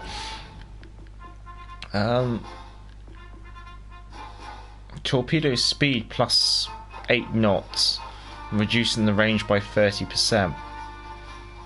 Yeah, no, I could see that. That almost does kind of make that, because you can add 4 knots speed plus another 8 knots speed. That's plus 12 knots. Plus stick space fishy on there for almost another, say, 4 knots. Yeah, that's actually quite interesting. Again, so I think with the Kirisame, she's going to be very rare. But at the same time, I think there's a lot of diversity. For one ship, there's a lot of diversity there, which could be interesting. Or Kirisame, I should say. Or Sami. Yoshino is kicking around here somewhere, isn't she? Here, legendary tier. I don't think I'm going to have time to play this ship. But we will have time to take a look at her, I guess you could say. First of all, consumables. Sonar and defensive air fire consumable. Spotter aircraft and catapult fighter repair party, 370 HP for 28 seconds, not 200 seconds, 28 seconds. Overview. Superior AP pen, superior HE pen, pyromania. Okay, interesting. Armour. That's a very weak bow, only resistant to 14 inch. So there's not a lot of 14 inches at tier 8 and legendary tier. So she's not going to be able to battle tank much. Maybe torpedo bulge. Yep, that covers the system very nicely. Superstructure, big squishy. Upper armor, bottom deck armor sufficient against 16-inch AP. So yeah, not Yamato proof. Citadel, big, above waterline, partially turtle backed, but only the very top of it.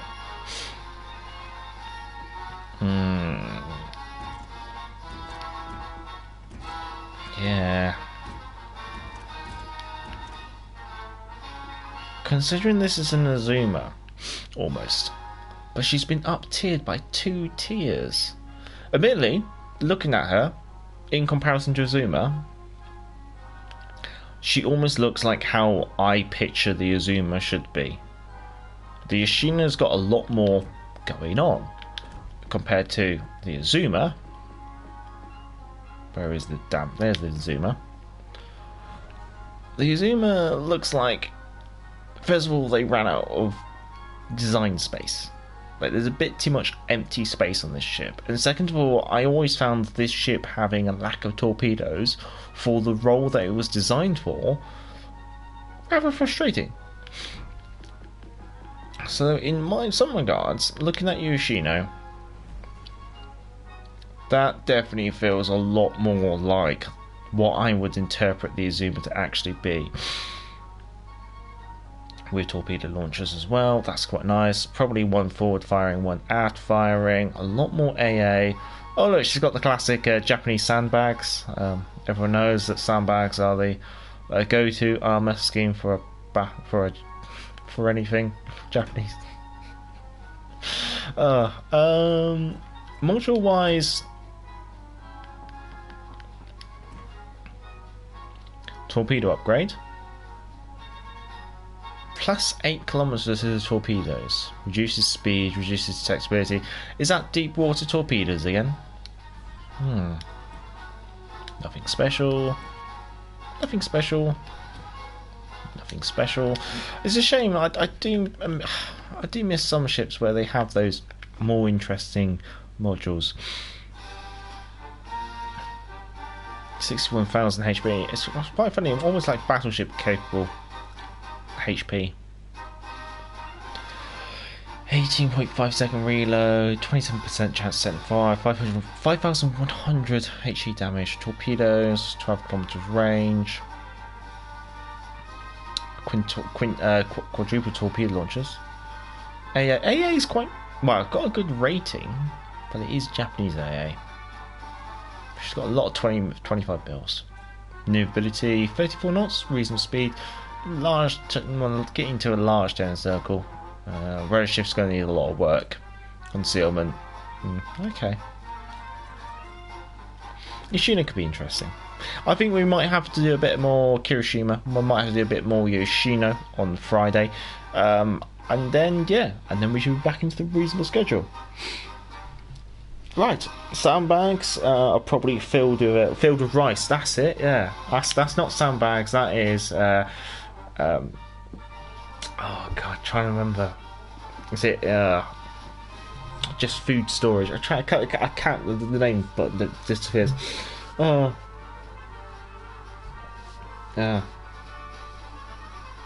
Kirisame, two different ships. No, they're not. Got all the right letters, just not necessarily in the right order. Throw Fishy and the Tiger on as inspirations. Yeah, no, that's quite a tempting one, I have to agree. What if Wargaming made stuff up? What if Wargaming? Yeah, it's not like they do it all the time. But yeah, no.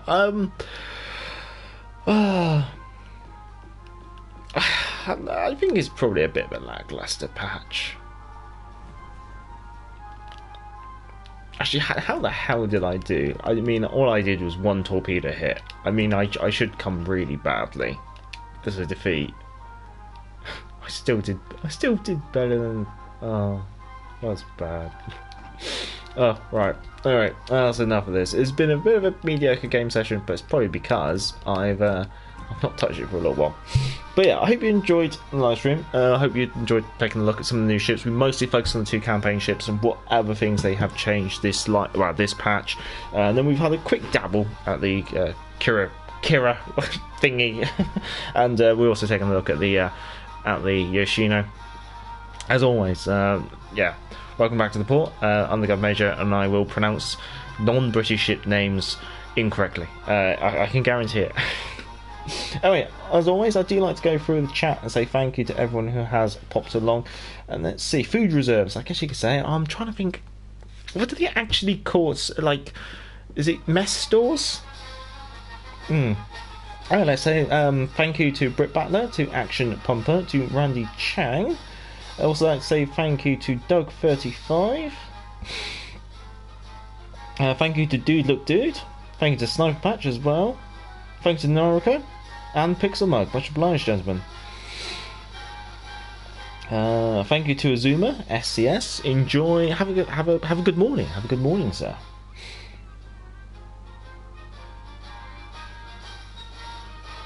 Let's see who else do we have popped by. I know it's a bit of an unannounced stream, I guess you could say. Thank you to Kim Mike X Gaming. Good to see you. Thank you to Admiral Criv. Thank you to a name that was Eternal.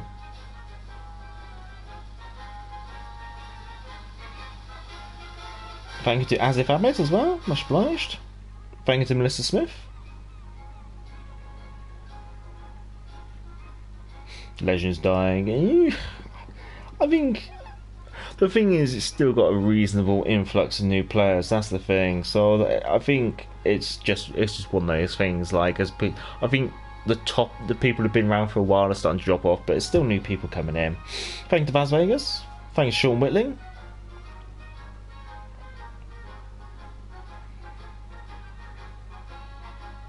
I think that is everyone. Doug35, I got my winter Hyuga. Why? Don't do it. Oh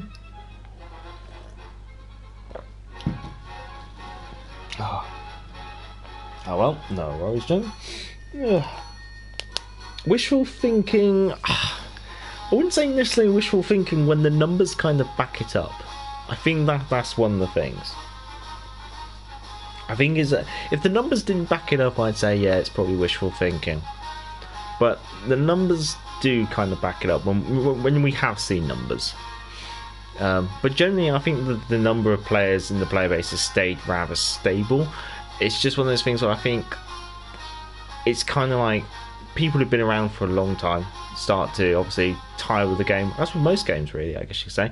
But there's constantly is a new influx of people into the game.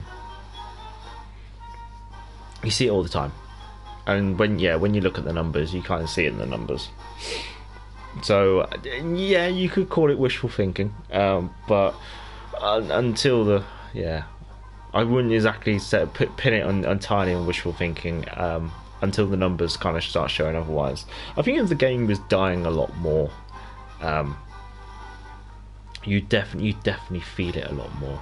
I think at the moment, I think World of Warships PC, that there is definitely a case of it dying, but Legends, I think,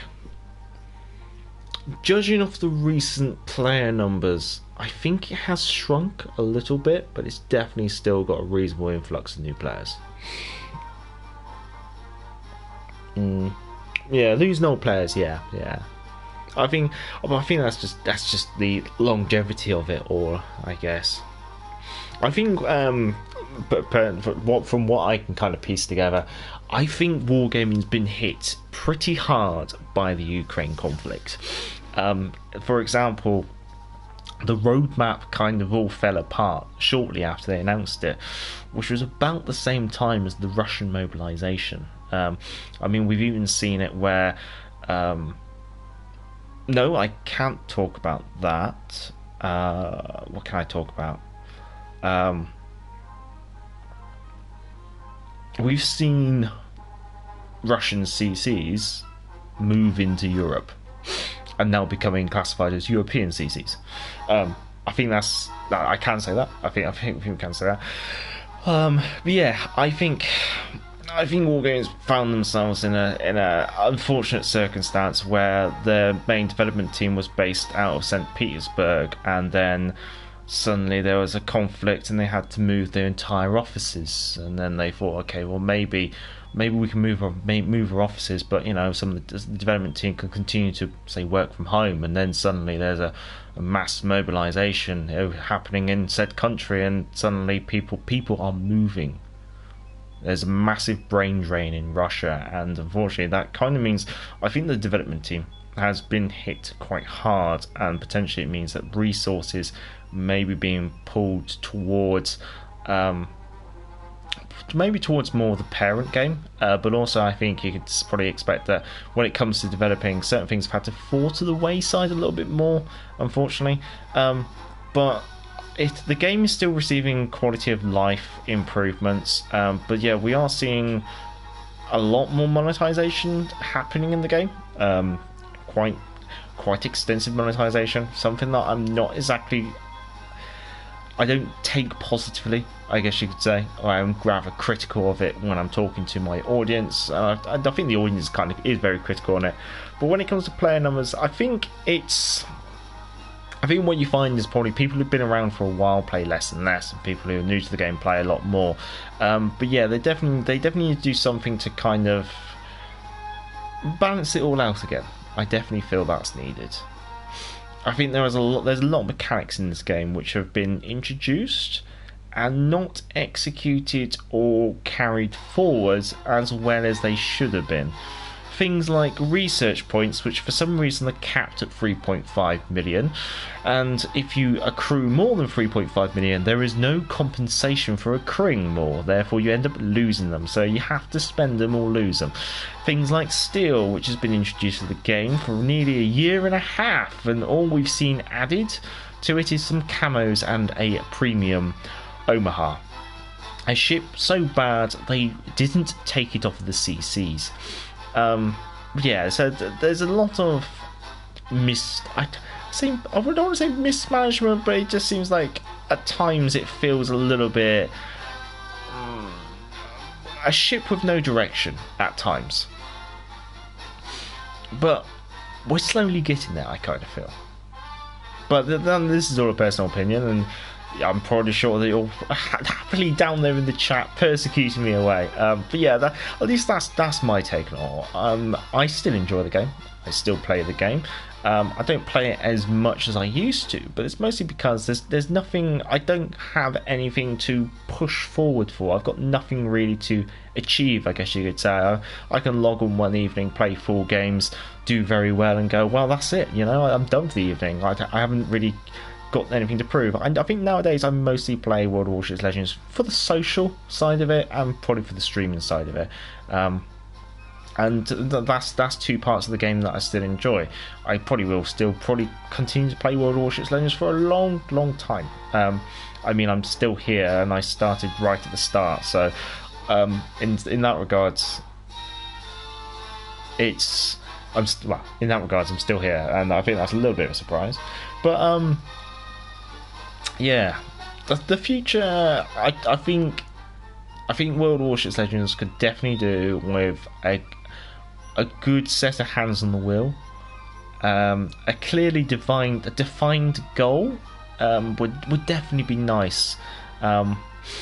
I know training rooms has obviously been postponed, but that's mostly just due to issues with the development. In fact, I think they actually have an active model that they can actually use. The issue is the coding behind it is all not the greatest, and it crashes and things like that, so they don't want to release an unfinished product, I guess you could say. But training rooms is on its way, and I think that would be a nice quality of life change. I think clans would be nice. That would definitely bolster up on the social side of it, especially for myself. That'd be quite nice. Clan battles, that'd be nice, because then that way it will be playing with the people that you get on with, you communicate well with. I think that'd be nice. That would really test your mettle. That'd be good. But yeah, at the moment, as a casual gamer, I guess you could say, I kind of classify myself as a casual gamer. Yeah, it's still a nice game. I still play it, but there's nothing really to make me sit down and play it every day, is the best way to put it. But there's nothing to make me go, right, that's it, I'm done with it, so it's still there, it's still going. Anyway, that is my very long monologue, which has lasted probably far too long, so I'm going to say thank you to everyone. I'm going to say pip and cheerio, stay safe, stay well, look after yourselves, have a good morning, good evening, good afternoon, and good night. Enjoy the rest of the week. I'll catch you on Friday. I apologise for the long mumble jumble at the end, and I'll see you when I see you. Cheerio. Actually, I might have a quick look at the chat.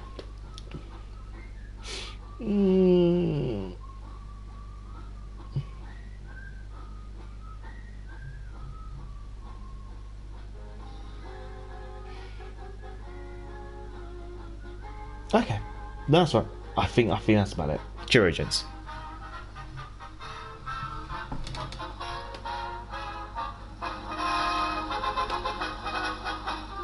Mother dear, I'm writing you from somewhere in France, hoping this finds you